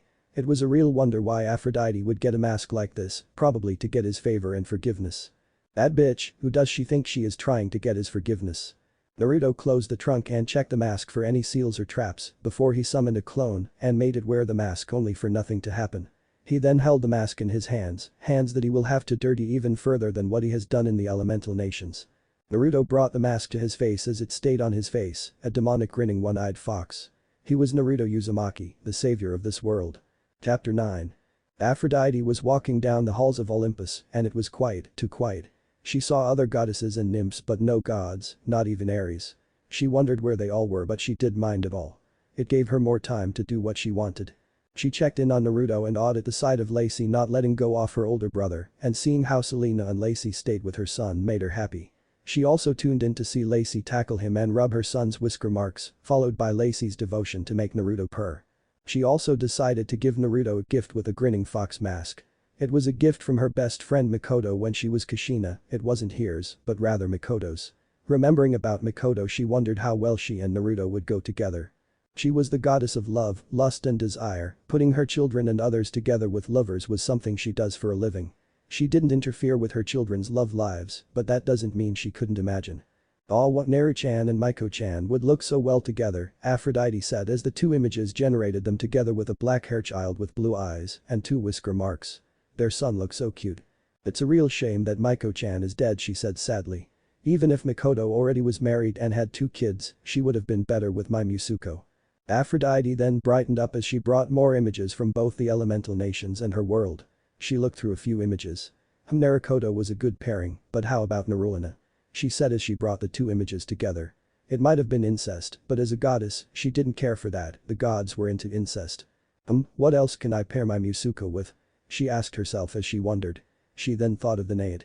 Oh, these 2 go together really well. They did look really well together in the eyes of the love goddess. Wonder what pairing could bring good drama, older woman, incest and different race. Now what else? Aphrodite asked herself as she started to eat a bowl of ramen. Normally she wouldn't eat ramen, but when she was Kushina she was addicted to the stuff and still is. She dragged Minato to the Ichiraki ramen shop whenever they had free time, and since she was a goddess of love and had dates with Minato over ramen that she chose, ramen became a romantic food in her eyes. I know. She then brought up an image of Artemis. My Musuko and the virgin prude. She looked at the 2 and smiled. I have to admit she looks good with my Musuko, Aphrodite praised. Now Hestia. The images changed to Hestia. Even better than Artemis, she said as she was holding a second bowl of ramen. Well, my Musuko sadly doesn't know of love. Artemis doesn't know of love in a romantic way. Hestia on the other hand is kind and loving, the perfect person Naru-chan needs in his life. Aphrodite went through many other mortals, demigods and goddesses along with other species before she stood up, and when she looked at desk in her temple and sweat dropped. There was 7 empty bowls of ramen. When she was Kushina she was a real ramen addict. She left her temple for a while and heard giggling, perverted giggling. What she saw made her eyes widen and sweat dropped at the same time. Ares, Hephaestus, Zeus, Poseidon, Hermes, Apollo and other gods were reading a book, not just any book, an orange-covered book. Why is Icha here? She thought as she decided to leave. Did Naruto republish them here? He has shown no signs of interest when it comes to sex, so it must be for money. She was shocked that Icha somehow made it over here, knew that the gods would of course read it, and the Kushina within her made her want to kill Jiraiya. As Kushina she was different. Kushina didn't care about beauty despite being beautiful. She was stubborn, headstrong, impulsive, eccentric, talkative, and tomboyish, and had a verbal tic when she got flustered or excited. She was very level-headed and cheerful with a noticeable sassy side. Despite having a calm and kind nature, still retained her quick temper from when she was Kushina was a child and sometimes lashed out violently. She was also fearless, prone to worrying, and was a selective hearer from time to time. Kushina was very different from the Aphrodite everyone knew. A few of Kushina's quirks made it to Aphrodite, like her ramen addiction. She then went back to making fake pairings with her son as she enjoyed a bowl of ramen, unknown to her of what her son was planning. Meanwhile at camp the demigods fully welcomed the blonde and Mr. D got his name right, which shocked many of the demigods as it was unusual for the god to get someone's name right unless it was his own children. Naruto was sitting in between Lacey and Selena at the Aphrodite table and he could feel a few eyes gaze at him which looked each one in the eye and shrugged choosing to ignore them and the cold dead look scared a few who were staring at him. The Aries cabin was staring him with hatred, a table of brutes. Clarice was the only one who stared at him interest. On the Hermes table a blonde college-aged male with a thick deep pale scar that ran from the bottom of his eye to his chin. On the Athena table a girl with golden blonde hair and an intense shade of grey eyes stared at him like looking at a useful ally for the capture, the flag games that Selena told him about. Everyone knew that the son of Aphrodite was a must for the capture the flag game, even if the small display was just a glimpse at his own abilities. Naruto did notice a few stares from a few other girls from other tables before he glanced at Selena, he was a bit wary of their stares. She didn't spread the rumors of my whiskers did she?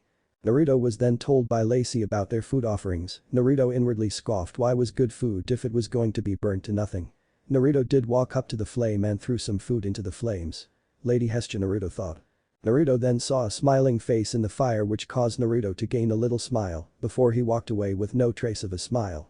Naruto sat back between his sisters Lacey and Selena. After dinner he experienced a shiver down his spine. It was unusual for him to have a feeling such as this, but he didn't like the looks he was getting. Come on per one of the daughters of Aphrodite said as she rubbed his cheek along with her other sisters. Man he sure has a lot of resistance another sister said. I can believe that many women would have done this. I won't deny that many other women rubbed my whiskers Naruto said. I still can't believe they are real. A third daughter of Aphrodite said as she was also rubbing his whisker marks.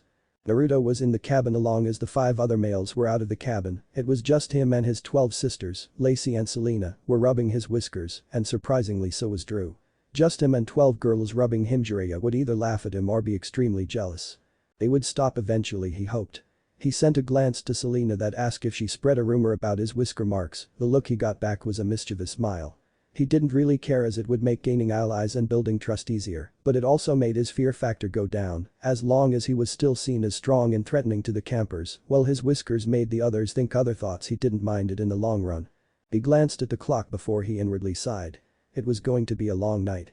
Aphrodite looked a little sad at how her son didn't offer any food to her, but she understood why. She suddenly smiled at how his 12 sisters were huddled all around him, trying to make him purr.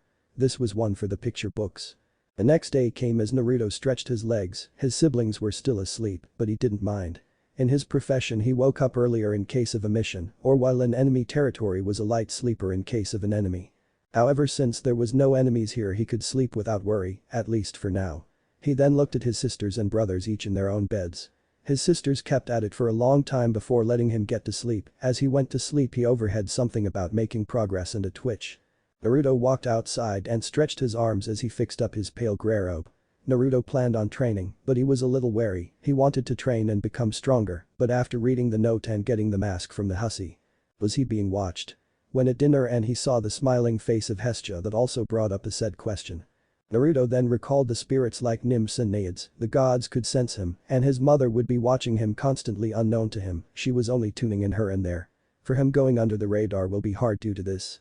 Naruto then smirked, there was one place he could train and get stronger without the gods knowing, his summoning contract.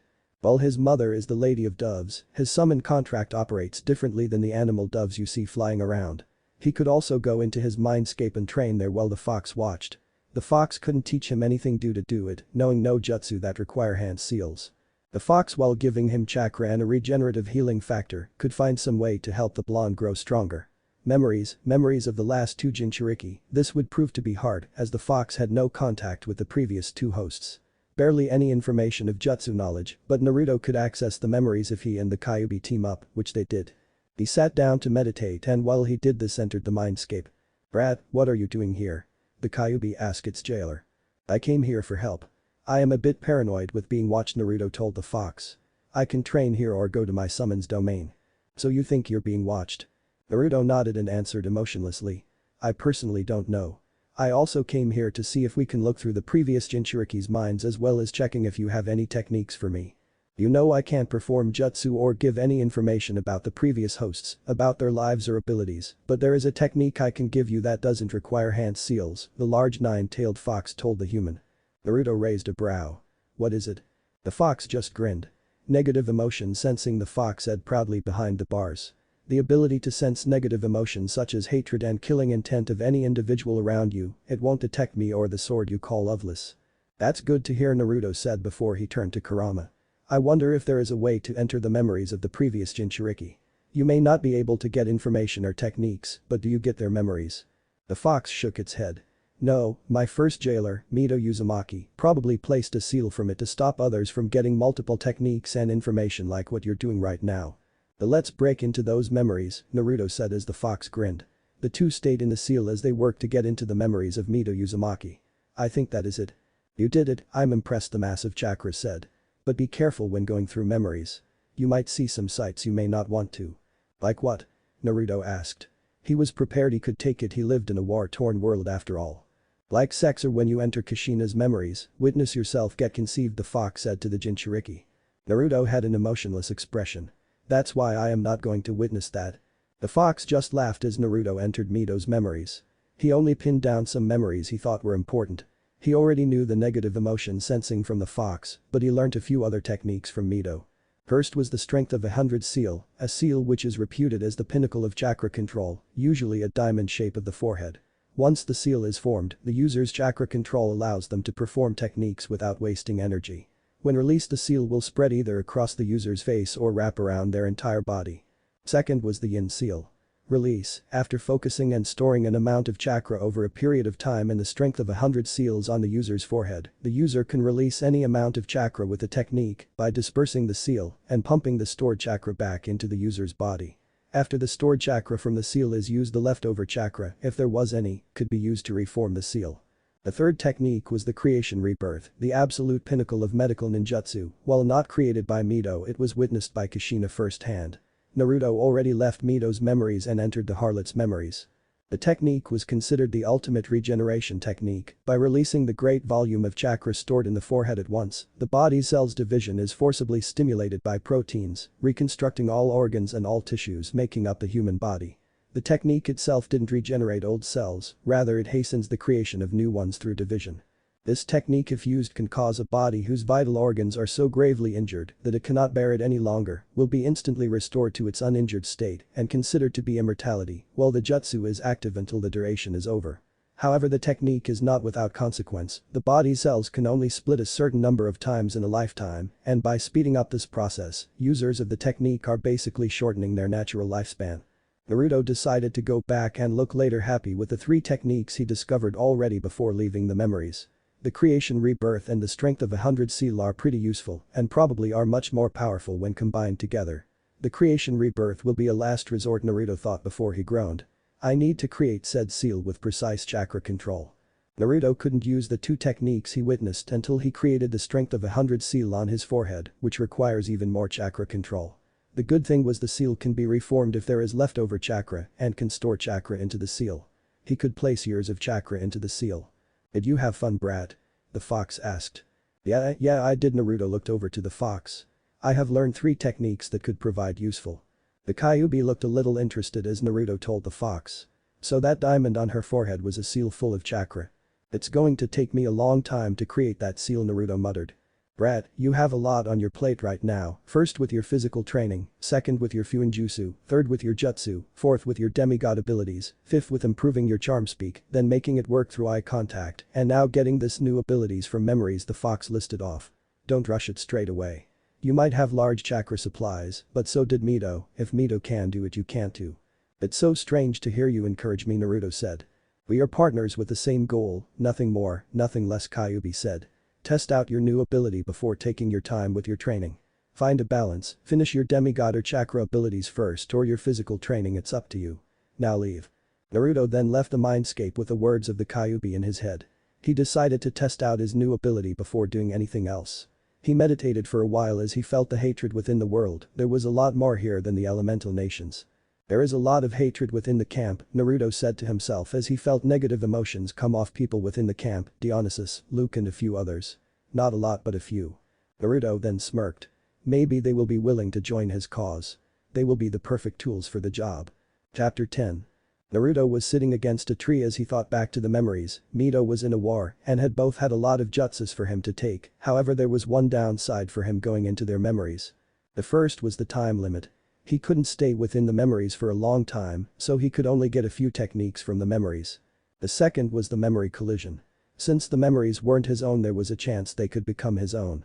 Memories of Mito and Kushina would become his own, the people they killed, their families, their love lives. Naruto didn't want to have those memories. Thanks to him opening up the memories and the Kyuubi allowing him to stay in the memories without getting the previous Jinchuriki's memories, creating the time limit. The longer he stayed within the memories, the higher chance he would get those memories as his own.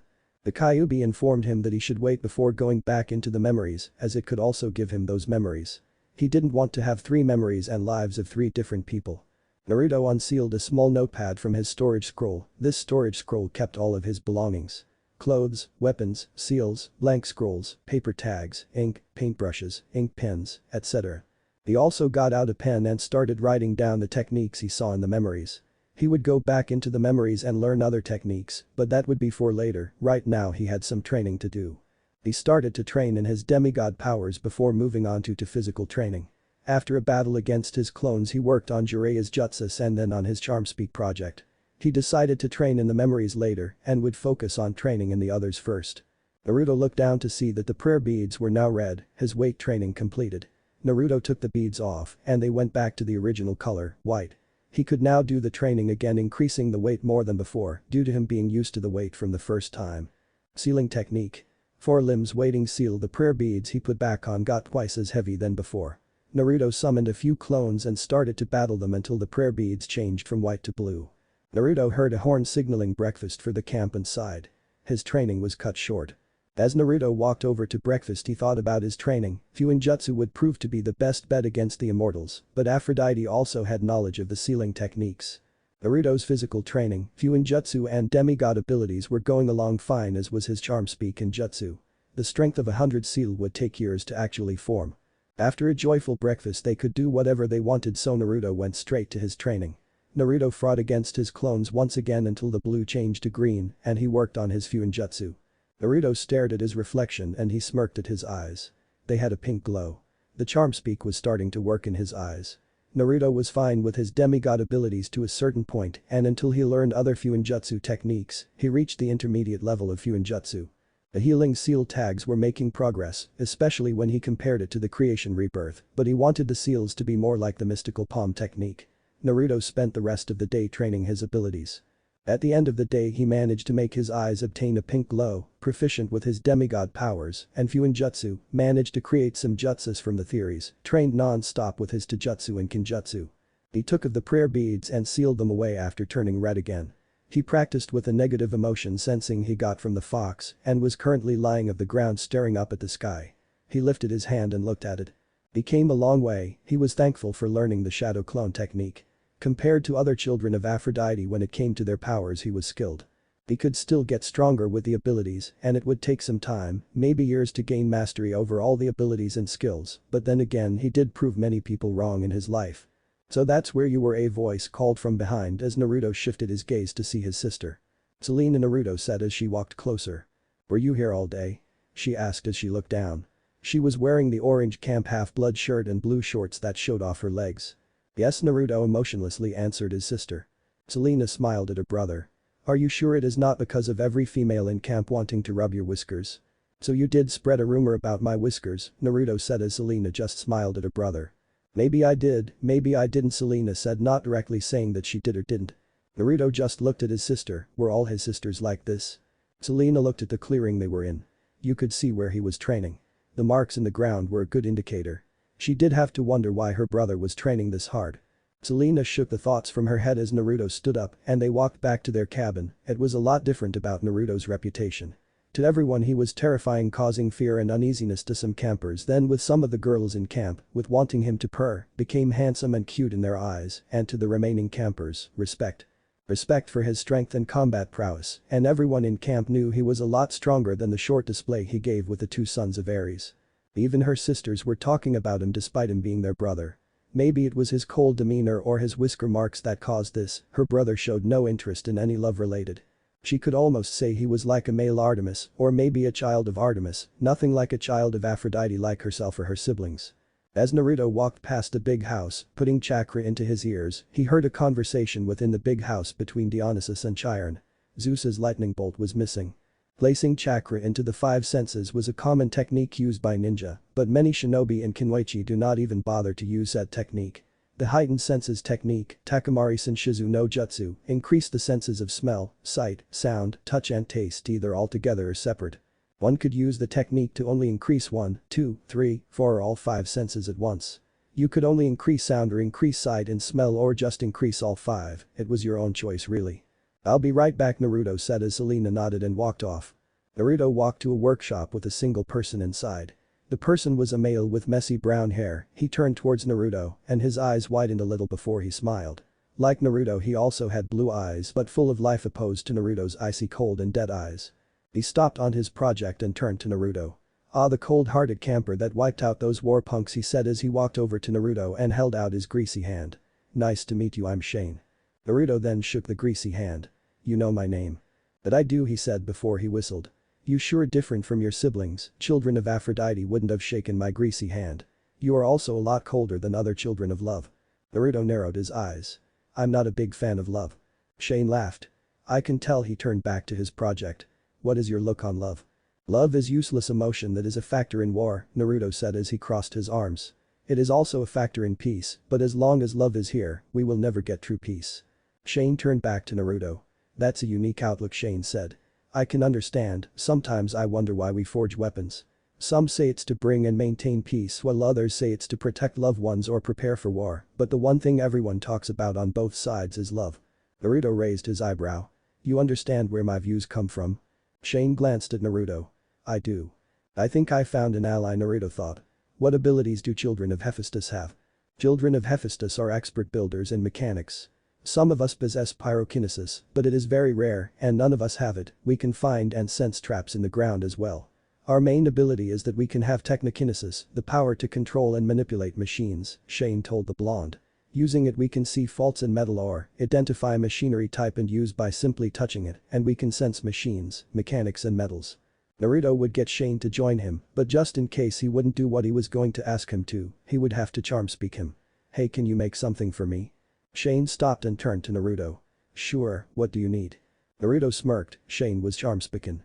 The good thing about when charm-speak worn off was the fact they would have no recollection of it, and Naruto's charm-speak through training while lasted longer and more powerful, he could cancel it at any time, like after he forged his request.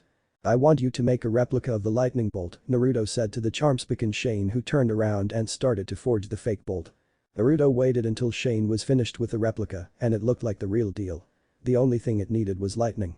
"It is done, it only needs electricity for it to pass off as the real deal," Shane said as Naruto nodded. "A child of Zeus, a lightning strike or some other way to gain lightning would work." "Thank you, Shane," Naruto said as he sealed the replica. He then cancelled the charm speak and his eyes gained a little glow. Shane shook his head. "Man, hey, what did you needed?" Naruto shrugged. "I thought I could make some friends, sister's orders," he lied. Shane laughed. "It was nice meeting you, man." Likewise, Naruto then walked away. Shane turned back to his project with a smile. "Someone with a similar view as me, I think I found a new friend," Shane said, unaware of what happened. Naruto walked back and looked down at the replica. He just needed to give it lightning in order to pass it off as a real thing. This was going to be a tough challenge, and he would have to find something to make it conduct electricity. Naruto had one thought. Shane would be perfect for his goals, he needed allies, and Shane would be a good member for his team. A team, an alliance, a faction, he would create a team with trustworthy allies to bring peace to this world. Well, there are the Olympians and the Titans, he would be the third faction, a team comprised of different individuals. He wondered how many who'd join his cause and who would join him. Nimue, Bill, Shane, other campers and his siblings. He wondered if any gods, titans or primordial beings would join him. There are so many potential allies out there. He might go and create the alliance right now, but first his faction needed a name. Chapter 11. Naruto went back to the cabin after getting the fake lightning bolt. He had to wonder how Shane knew how to make the lightning bolt. He would have to ask him when he leaves camp. Naruto entered his cabin and went into a meditative position. He was thinking of how to get the replica to use lightning. When Hephaestus created the lightning bolt, it already had the lightning within it. However, Shane was no Hephaestus. Opening an eye to see his cabin members doing their own things, he decided to start on the strength of 100 seal. He could go into the memories, but he decided to wait a bit longer. With the help of Kyuubi, he could also store its chakra into the seal and speed it up. Sadly, it wasn't near enough and would still take a long time to be used. He asked his sister, Lacey, if there was anything to do to leave camp or missions. Lacey replied with quests, however they stopped coming after one went bad. Naruto asked his sister who hands out the quests, with she replies with a person known as the Oracle that was in the attic of the big house. Naruto had a ghostly smirk on his face as he walked past her, a perfect way to get out of camp. Naruto waited for the dead of night before he went with his plan. Give himself a quest through the Oracle. Naruto easily snuck into the attic, it wasn't difficult and he was trained for this sort of thing. I am the spirit of Delphi, speaker of the prophecies of Phobos Apollo, slayer of the mighty Python. Approach seeker and ask, the Oracle said. Naruto allowed a smirk to appear on his face, but said nothing, focusing his mix of chakra and godly power into his eyes, which gained a pink glow, stared at the Oracle intensely. Tomorrow you will leave the attic to find me outside after breakfast, and you will give a prophecy, Naruto said, as the Oracle stared back and nodded before sitting down. Naruto turned around and left while he waited for the next day. The next day came and Naruto stretched with a smirk before he started to go through his things. He had his belongings on him, but he wanted to make sure. He had his 2 swords, a mask, his jutsu, his storage scrolls and tags, healing seals in the prototype stage, and his own demigod abilities. He was prepared for this quest and wondered if he was going solo.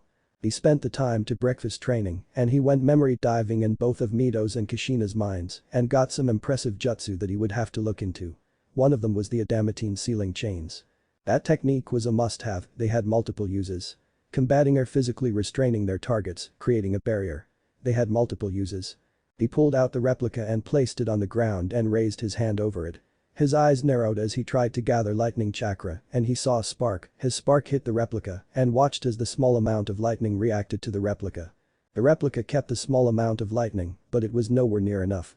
He needed a large amount of lightning to sustain it, and Zeus will be able to make more, but the lightning can be used by anyone else who holds it. That meant if Zeus saw someone wielding the fake bolt and it was unable to use his domain, suspicion would rise and find out that it was a fake.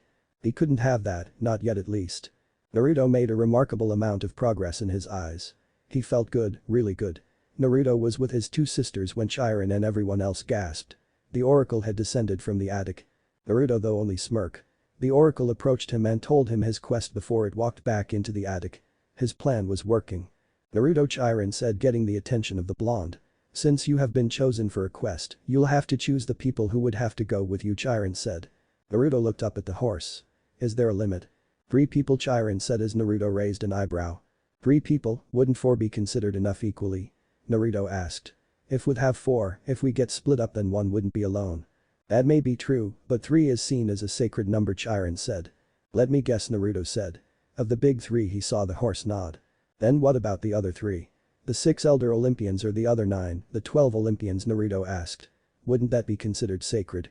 Naruto emotionless asked as Chiron went into a thinking pose. That would classify as lucky, you can take as many people as you want, as long as the minimum is 3 and under 12, Chiron said. Naruto nodded and walked away with a hidden smirk, everything was falling into place. No one noticed the pink glow in Naruto's eyes as he was walking away. Naruto knew 2 people he was going to take with him, Bill and Shane. Bill's adder abilities would prove useful, and Shane's inventions and mechanical skills would also come in handy. There were many other campers with abilities that proved to be useful if given the chance to use it, the question was who. There were so many campers to choose from, the camper within the tree would be useful, the Hermes child untrustworthy, but he could tell he would make a good ally if he doesn't betray him. If he does, off with his head. Naruto had a course of pride run through his body. He managed to charm speech Chiron through nothing but eye contact. This was an amazing achievement if Naruto actually decided to show some emotions now and again. "I'm out," Naruto said as stopped walking and turned his head to the side. Just then a girl with blonde hair holding a hat appeared out of nowhere. "I didn't expect anyone to notice me so easily," she said. "In my profession you have to keep your guard up," he replied. "I heard you got issued a quest," she said. "I would like to. Join me?" He cut her off. "We just met and I have no idea who you are." The girl sheepishly rubbed the back of her head. "Sorry." The blonde held out her hand. Annabeth Chase." Naruto looked at her hand for a second before shaking it with his. "Naruto. I got to say you're different from your siblings," Annabeth said as Naruto started walking away. She gave run after him. Hey, I can provide knowledge, I can pull my own weight, let me come. Naruto stopped and thought about it. He turned to her with an expressionless face. What are your abilities as a demigod? He asked. As a child of Athena, we have expertise in war strategy, highly skilled in armed and unarmed combat, high intelligence and wisdom, and know how to weave instinctively. Highly skilled in nearly any form of combat and have the intelligence to boot, Naruto said as she nodded.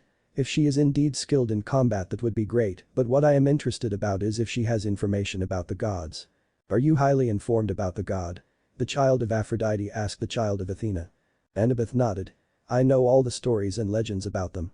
What about a source of lightning or electricity? She blinked. A source of lightning or electricity that would usually be Zeus or the twin goddesses of lightning and thunder, Astrape and Bront. Astrape and Bront, he muttered to himself. Where can I find these goddesses? Annabeth looked at the blonde in confusion. Why would you need to find them? Is it a part of the quest? She asked as the blonde nodded. Ask for a source and get a goddess, Naruto thought. Have you ever been to Mount Olympus? He suddenly asked out of the blue. Yeah, I have been to Mount Olympus. By yourself or with a group? She looked at him. It was a camp field trip to Olympus. So that explains how Shane knew how to forge it, Naruto thought. Let me gather the other members first, Naruto said as he walked away as Annabeth had a shocked look on her face. She was going. When I get the others I'll get you, Naruto said in an emotionless voice. Naruto saw the Hermes kid who was watching him about to walk over to his sister, Selena. Naruto grabbed him with a weird sense of worry filled him when he was walking over to her. For some reason he did not like it. Naruto, the blonde said. There was a lot of blondes in camp. What do you need? Naruto's eyes glowed pink as he spoke. You know what I need. The blonde's own eyes gained a glow in them. Luke Castellan, son of Hermes, he spoke. What do you know about the Thunderbolt? He asked as he performed the Genjutsu on him and Luke. I have stolen the Thunderbolt along Helm of Darkness, Luke told the blonde. Where are they? Found by Ares, he took them. Naruto gritted his teeth. Ares, the god of war, someone he needed to kill, had it. Is there any way to find the pig? He asked. He would come to you on a quest to start a war, Luke said. Looks like I can kill three birds with one stone, Naruto said darkly. Naruto looked into Luke's eyes. This next command you will follow through to the end. Luke nodded, awaiting the command. You will serve me and only me. Stay away from the Aphrodite cabin and its members. I will give you commands at any time, understood? The glow disappeared from Luke's eyes. Yes, Lord Naruto. Naruto smirked. He could control of how long someone could be charm-spoken or when to end it. He made it go for Luke's entire life. Don't call me Lord here, Naruto said as Luke nodded. I'll await your commands, Luke said before as Naruto dispelled the Genjutsu as Luke then walked off. Time to find Shane again, Naruto muttered as he approached a workshop. Shane. Shane stopped and looked up and smiled. Hey Naruto, what brings you here? I was curious, do you hate the gods? Shane didn't expect that question of all things. I know you were there at Olympus, Naruto said. Do you hate them? Do you hate them for how they left you and your mother alone? Do you hate them for how your father was treated by the whore of Olympus and his own parents? Shane tried to argue against it by his words were betraying him. Shane's eyes widened at the emotionless blonde. He was being hugged by him. Do you wish to have a family? Naruto said. I may not know about that useless emotion you call love, but I can bring peace to this world so everyone can stay with their families, no more useless death, no more fear, just peace. Shane started to tear up as the blonde let go. Shane looked up at the emotionless blonde, but his face, more importantly the side of his lips were twitched up. Naruto said nothing but held out his hand. Shane looked at it and the message was clear. Join me. Shane lifted his hand to grab a hold of Naruto's before standing up. I'll gladly join you, leader, Shane said as he smiled at the blonde. I'm glad to have you by my side, Shane, Naruto said. Now I have request of you. What is it? Shane asked as the blonde smirked. I want you make a replica of the Helm of Darkness. Chapter 12. Naruto was currently waiting in the workshop as Shane worked on the helm. It will take a while, Naruto, Shane said as he worked on the helm. It didn't take much convincing as he agreed after the emotionless blonde asked. Naruto said nothing but glanced at the fake lightning bolt he unsealed before resealing it. I have to admit, Hephaestus does know how to make a good weapon, he said, leaning against a wall. Shane stopped what he was doing and looked at Naruto. No, that's wrong, leader. Wrong? The blonde asked in his emotionless tone. If you are talking about the Helm of Darkness and the other weapons used by the 6 Elder Olympians, then they were made by the Elder Cyclops, not Hephaestus, but I can understand the confusion. I guess it is a common mistake. Naruto asked, receiving a nod from the son of Hephaestus. It is, Shane replied. Hephaestus just keeps them in good condition. I'm curious, I know you seen the lightning bolt, but how did you see the helm? Shane perked up at the mention of the lightning bolt. How did you know I seen it? He asked. I heard from a child of Athena, Annabeth at the camp went to Mount Olympus, the stoic blonde said. I assumed that Zeus showed it off. Shane rubbed the back of his neck and laughed a little. Actually, Zeus pretty much showed it off, he said. The truth is I never actually seen the helm, but there is a lot of pictures and replicas in books and museums as well. I just used the helm from those and it was confirmed by Dionysus that that is what it looks like. I see, and what about the lightning bolt? They only show as a bolt of lightning, not the one he showed off, Shane told the blue-eyed son of love. I'll be back later, Naruto said as he turned and left. I'm going to gather more members for the team. Okay boss, I'll be here, Shane said as he went back to working. Naruto walked the camp in search for a satyr, Bill to be more precise. It didn't take Naruto long as he saw the satyr walking at the other end of the camp. Naruto then seemingly disappeared from where he was walking and appeared directly in front of the satyr. Bill, Naruto said the satyr's name as said satyr jumped and nearly had a heart attack. Ah. Bill said as he jumped back. Naruto, don't do that. I offer you to join me, the blonde said emotionlessly. For the quest, right? I don't know, Bill said unsurely as he rubbed his arm. Your abilities would be helpful and I'd rather have some people that I know and trust with me, the blonde said as the satyr looked at him. And what if I refuse? Bill asked as a drop of sweat went down his face. He witnessed the slaughter with Ares' children firsthand, as well as him taking out a few of the monsters on the way to camp. Nothing will happen, he said emotionlessly, but Bill's sweating only increased with growing worry. I'll leave you be. Bill watched as the blonde turned around and started to walk away. Sweat continued to pour down his face before he broke into a sprint after the blonde, he just couldn't shake the horrible feeling he had. Wait. He called out as Naruto stopped. I'll join you. Naruto just glanced at him. Welcome aboard, he said to the satyr. I will be collecting more members, so if you could wait for me that would be appreciated. Oh okay, Bill said as he watched the blue-eyed ninja disappear. I forgot to ask him how he did that, however Bill was just happy as that feeling was gone now. The team is growing nicely, Naruto thought to himself. A son of Hephaestus, a daughter of Athena and a satyr. Naruto looked over to his own cabin before walking towards it. I should still get more for my team, more members the better, he thought as he entered the abomination-colored cabin, and there was a saying. There was strength in numbers. But yet sometimes the strongest were the ones alone the most. The hardest walk is walking alone, but it's also the strongest. Was working with a group stronger or was working alone stronger? That question was met with different responses and answers, but they were all 50-50, not one towering over the other. Lone wolf or the pack, it was hard to say for certain, but both had their pros and cons. Naruto knew both of these as he used his own clones to form strategies with one another. You could say he was a one-man army due to his abilities to make clones. Once in the cabin he walked over to his bed and sat on it as he thought of whom else to bring, it didn't matter if he took 3 or 12, but he needed to grow his faction. He thought about bringing Selena or one of his siblings with him, but he didn't know if he wanted to bring them, they probably didn't share his views of the gods. He looked up to see Selena sit next to him. I heard you got a quest, she said. And you only been here for a short time too. That may be true, Naruto said. But I'm not the person that sits around doing nothing. I can tell, Selena said with a growing smile. You sure work fast. Naruto raised an eyebrow at her last words. Work fast. He repeated with his toneless voice. What do you mean? Since you're a child of Aphrodite and working fast after spending not that long in camp. Naruto quickly pieced the two together. I see now, he said as he understood why she said that. It was because children of Aphrodite were known or expected to date and sometimes pretty fast at it. So to say he was working fast with that knowledge, it would sound like he was acting like his siblings. So, when are you leaving? Selena asked her brother, who shrugged. When I gather my team members, Naruto told his sister. I'm still looking for a few more. Selena tapped her chin as she crossed one leg over the other while wearing her orange camp shirt and blue shorts, the same outfit as yesterday. Naruto knew that she was wearing those shorts and crossed her legs on purpose. She was showing off her legs on purpose, or maybe it was a girl thing or maybe a force of habit, but he knew. She was trying to get a reaction from him, any type of emotion. She pouted a little as he just sat there unaffected with no emotion, he rarely showed emotions. She only saw him with a stoic expression while speaking with a toneless voice. So you need more members? She asked, getting a nod in return. Who do you have with you on this quest? Shane, Bill and this girl named Annabeth, he told Selena as she thought about it. Bill was the satyr with him when he turned up, and it looked like Bill was the one protected on the way here, or at least just there to guide him to camp. Shane is from the Hephaestus cabin, and I have seen him at the workshop a few times, so he favors Hephaestus over Aphrodite, she thought, with the last one being a more sad thought. And Annabeth too, she always wanted to go on a quest. Naruto probably chose her for being the first Athena child that approached him after hearing their abilities.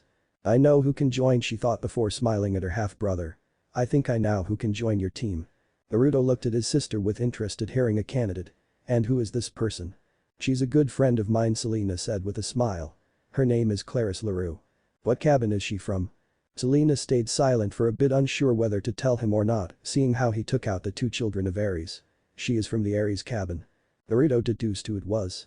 She was the leader of that small welcoming group, correct? Yeah, she was, Selena said, avoiding his gaze, but she was surprised to see that his expression didn't change, or at least his eyes didn't show change. Anger was probably the only emotion that he would show if he had to.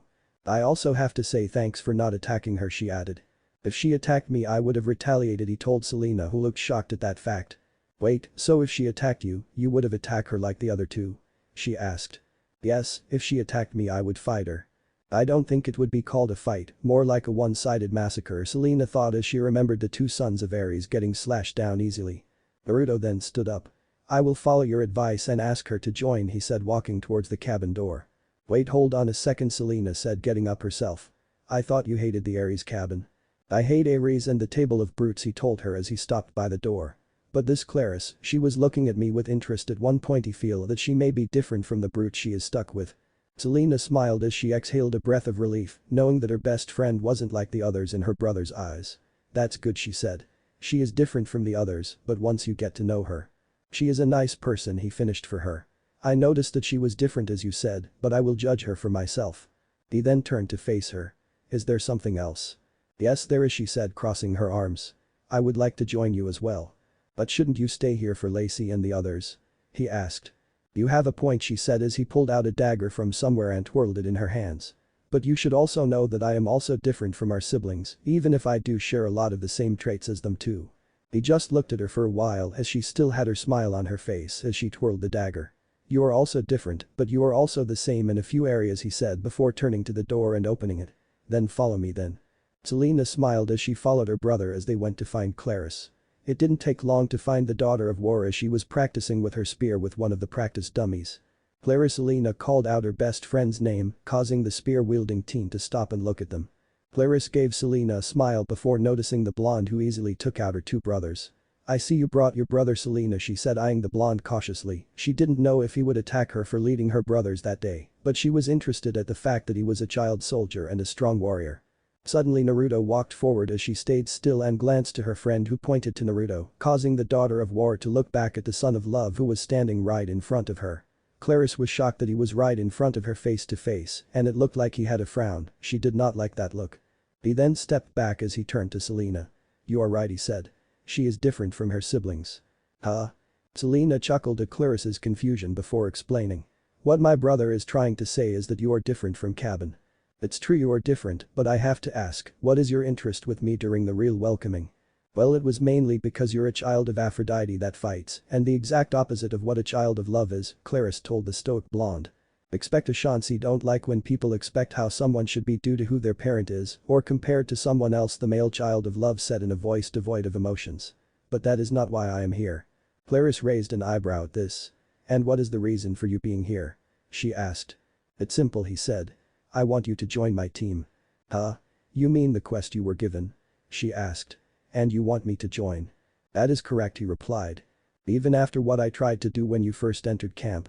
Trivial matters, and if you did attack then you would end up as your brothers, he said. Clarice gave him an unsure look. She knew he could have easily taken her out as he didn't put much effort into fighting her brothers, but still. Are you sure? I'm sure, Naruto replied in the same tone as before. Clarice was about to say something until Selena spoke up. Why don't you tell him the abilities of the children of Ares, she said as Clarice nodded. As children of Ares we have enhanced strength, swiftness and combat skills. Some in the dead of the losing side of battle, experts in war strategies, the ability to curse weapons of our enemies, and are naturals at using every weapon known to mankind, Clarice told him. Then there is the blessing of Ares, it is given to use when we show great bravery in battle, and it grants us with temporary invulnerability. Even he hated Ares, he had to admit those abilities would be quite useful. Those are abilities would be quite useful, he said. I also assume you are curious after hearing that I was a child soldier, correct? Clarice nodded before Naruto raised his hand.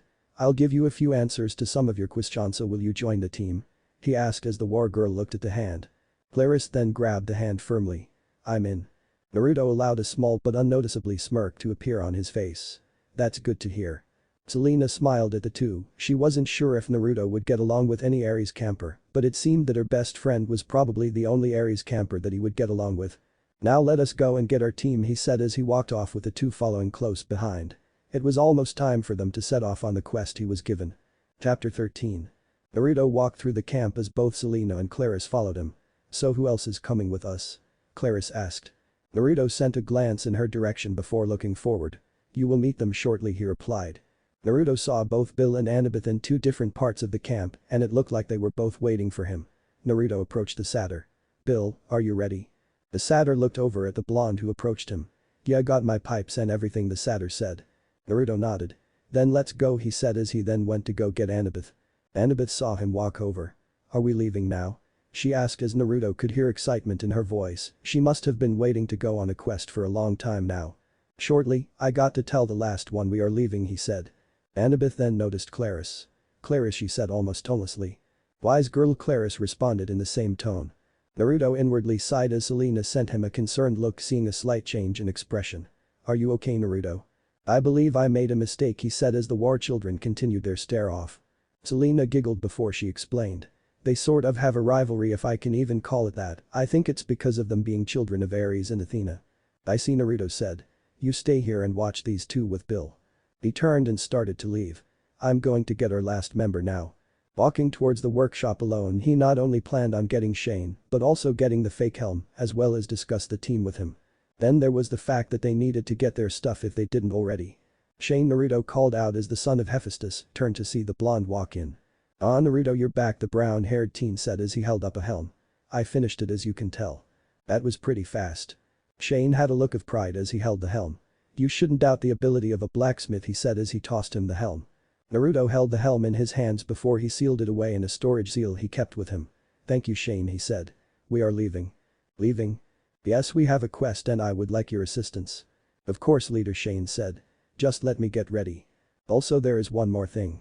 Shane stopped and turned to Naruto. And what is that? The people we are traveling with do not share our ideals, he said.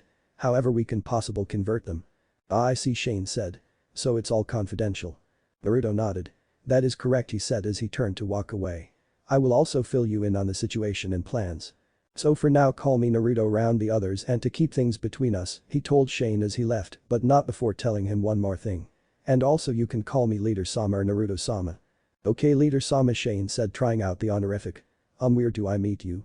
The group of 5 outside with the satyr.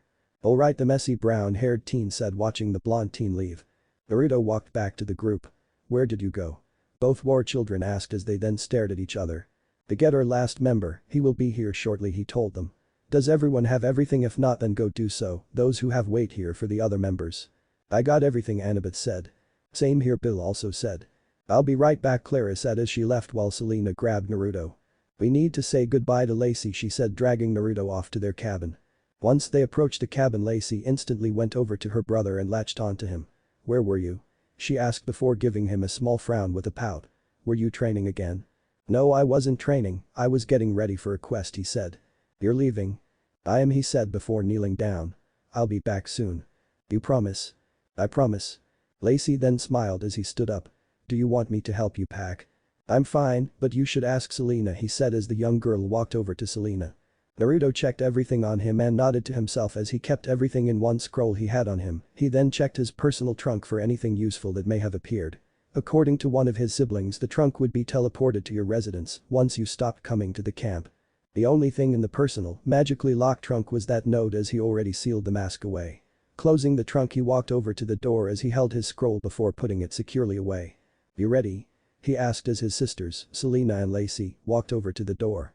Selena nodded before looking at Lacey. We will come back soon, Lacey, she said as Lacey hugged her sister. Lacey then hugged Naruto as he just looked down at the young girl hugging him. He then done something he hadn't really done before, he hugged back. Lacey's eyes widened as he hugged her back before a smile appeared on her face. Selena smiled at the sight. Thank you for helping him, Lacey. You too, Selena. Selena looked around the cabin in search of the voice. Was that Mom? Selena quietly asked herself before noticing that the two stopped. Let's go, he said as they left the cabin. The half-siblings walked together until they got to the meeting point with Annabeth and Bill patiently waiting for them. You two ready? Annabeth asked. Selena nodded as Naruto looked over to see Clarice approaching them as well as Shane from another direction. "I'm ready to go," Clarice said as she walked up to the group. Shane smiled at Naruto who nodded. "I'm ready if you guys are." Two children of Aphrodite, a daughter of Ares, a satyr, a son of Hephaestus and lastly a daughter of Athena, Annabeth noted. "It's quite varied." "My guess it is," Selena said, knowing her brother's reasoning for picking them, or at least a guess of his reasoning. "3 guys and 3 girls," Shane said. "Kind of like the 6 elder Olympians." "You're right," Annabeth said. "So what is the quest, Naruto?" "I will inform you once we leave camp," Naruto said. "Now let's go." The group then started to leave camp after informing Chiron that they were leaving. Once they made a fair distance away from camp, Naruto turned to the group. "Why did we stop?" Bill asked. "To tell you the quest if you haven't heard it," he said, getting their attention. "We are to retrieve the lightning bolt before the summer solstice." As soon as the words left his lips everyone was shocked, they didn't expect that. "Wait, lightning bolt?" Annabeth said as they recovered from their shock. "You're telling us we have to retrieve the lightning bolt before the summer solstice?" Clarice yelled. "Was the lightning bolt stolen or something?" "I believe it was," Naruto said, crossing his arms as he looked at the group with a look that held no emotion. "It is our job to retrieve it and possibly stop a war that could break out." "A war? What do you mean by that?" Bill asked. "Zeus would probably think that another god or goddess stole his bolt, presumably Poseidon," Naruto said. "Or Hades, but probably Poseidon." "Then how come we are searching for it?" Selena asked. Naruto turned to her. "I do not know," he lied smoothly. "It was probably due to my unique background. The question is, will you follow me?" Naruto said as he held his hand out to the group. Shane, being the quietest of the group, was the first one to place his hand on top of Naruto's hand. "I'll follow you," he said, but what he truly said to Naruto was, "I will follow you to the end, Naruto-sama." Selena was the second one to place her hand on top. "You're my brother, as your sister I have to look out for you, and Lacey would be devastated if anything happened to you," she said. Annabeth was the next one to place her hand on the pile. "I always wanted to go on a quest, this one won't stop me." Clarice followed soon after. "I can't let wise girl here show me up," she said as Annabeth threw her a frown. "I'm in." She grinned. Bill placed his hand on the pile of hands, being the last one to do so. "I got a bad feeling about this," he thought as the slight feeling returned. "I'll follow you, Naruto. I know you probably don't need my help, but I'll help any way I can." "I will definitely need your help, Bill," Naruto said before looking at the others. "And thank you all. I still haven't thought of a name yet." "That's fine," Shane said. "We will figure it out later." "That's right," Selena said. "We should focus on getting the lightning bolt." "I suppose you're right," he said. "Let's go and get the bolt back." The group then proceeded to continue through the woods. Shane was walking by Naruto's side while Selena was on the other side. Annabeth and Clarice were in front of them and seemed to be bickering, while Bill was slightly behind the 2 war children. "Are you okay?" Selena asked her brother, who released a sigh. "I don't usually regret my choices, but I'm starting to regret bringing those two together," he said. Selena giggled before telling her brother that it would be fine. "It'll be fine," she said. "It doesn't go out of hand just what you're seeing now, and back at camp, it could be worse." "You're right," he said. Selena chuckled, causing Naruto to look at her and tilt his head slightly. "What's so funny?" he asked. "Oh, it's just while they argue and see themselves as enemies and rivals, sometimes they are actually pretty good friends even if they don't know it yet." "I see," Naruto said as he listened to his sister's words before turning his gaze to the 2 war teens in front of him. "I'm going to catch up to them," Selena said as she started to jog slightly after the other half of the group. Shane turned to Naruto as the other 4 were in front of them. "So Leader-sama, what is the plan?" he asked once they were out of earshot. "For this quest we simply wait." "What?" "We wait, Shane." "I know that, but why? Aren't we searching?" Naruto pulled his hand out in front of Shane as the 2 stopped, making the other 4 continue onwards. "I shall tell you my plans," he said. "Ares has both the bolt and the helm." "He does?" Shane asked. "How did you know?" "I used my charm sight or charm view on Luke, turns out he stole it, but Ares took it from him," he said. Shane nodded. "That was quite lucky, but what is charm sight and charm view?" "Charm speak performed through my eyes." Shane's jaw dropped at the mention of casting charm speak through the eyes. That's amazing." Naruto allowed a smirk of pride to appear briefly on his face. "Now Ares will come to us since we are on a quest for it possible to start a war." "But what do we do until then?" Shane asked. "We are to find the twin goddesses of lightning and thunder, Astrape and Bront," he said. "And someone to give the helm replica a similar ability. I am going to give them fakes while I keep the real ones," he told Shane, who was about to ask why. "What is your plan, Leader-sama?" "My plan is to bring true peace to this world," he told Shane. "Ares is responsible for the pointless wars, nearly each god and goddess committed horrible crimes. They need to be removed from this world for peace to truly happen." However, some will be spared and hopefully join us and possibly get them to turn on each other, the blonde leader said. They hurt mortals time and time again. So we are taking out the gods for good. Not only the gods, the titans as well, those who side with Kronos, he told the son of Hephaestus. I will also be taking out the goddess of love. You're going to kill your own mother? Shane asked. Death could be too good for her, I'd deal with that when that comes, Naruto said as he continued to tell Shane his plans in detail. He did think back to his original goals. First he just wanted to return to his home, then it turned into achieving peace by killing Aphrodite and Ares, then finally achieving true peace by killing off a majority if not all the gods. His goals have changed while he was here, his alliance was growing slowly but nicely, he just needed to convert them to his side. He explained everything to Shane about his true peace plan, and Shane was all for it, he swore to follow him to the end, and that was what Shane was going to do. Naruto also needed to get his followers and companions up to speed in terms of strength in order to fight the gods and titans, and he also needed to get stronger himself. The blonde also needed to tell them of his plans once they decided to truly join him. After telling Shane his plan in detail to achieve true peace by eliminating the gods and titans, they proceeded to form plans. So eliminate the gods to achieve peace? Shane asked. It's true that they hurt mortals again and again, so by killing them we set humanity free. Shane turned to Naruto with a serious look. As I said before, I will follow you to the end, he said with conviction. For true peace I will follow you, leader Sama. Naruto allowed a small smile to appear before they both heard a voice. Hey you two, Selena called out. Come on. Annabeth also yelled. Sorry, Shane said, quickening his pace while Naruto slightly increased his pace. Now they needed to find the two goddesses of lightning and thunder, the gears of fate were turning, and the savior of this world was going to bring true peace, and this was only the first step towards that goal. What if Naruto hates his mother Aphrodite? And thanks for watching my video till the end. If you enjoy this content, then do consider subscribing to my channel, and leave a like if you guys need the next part, comment down, and thanks for watching the video and see you guys in the next video.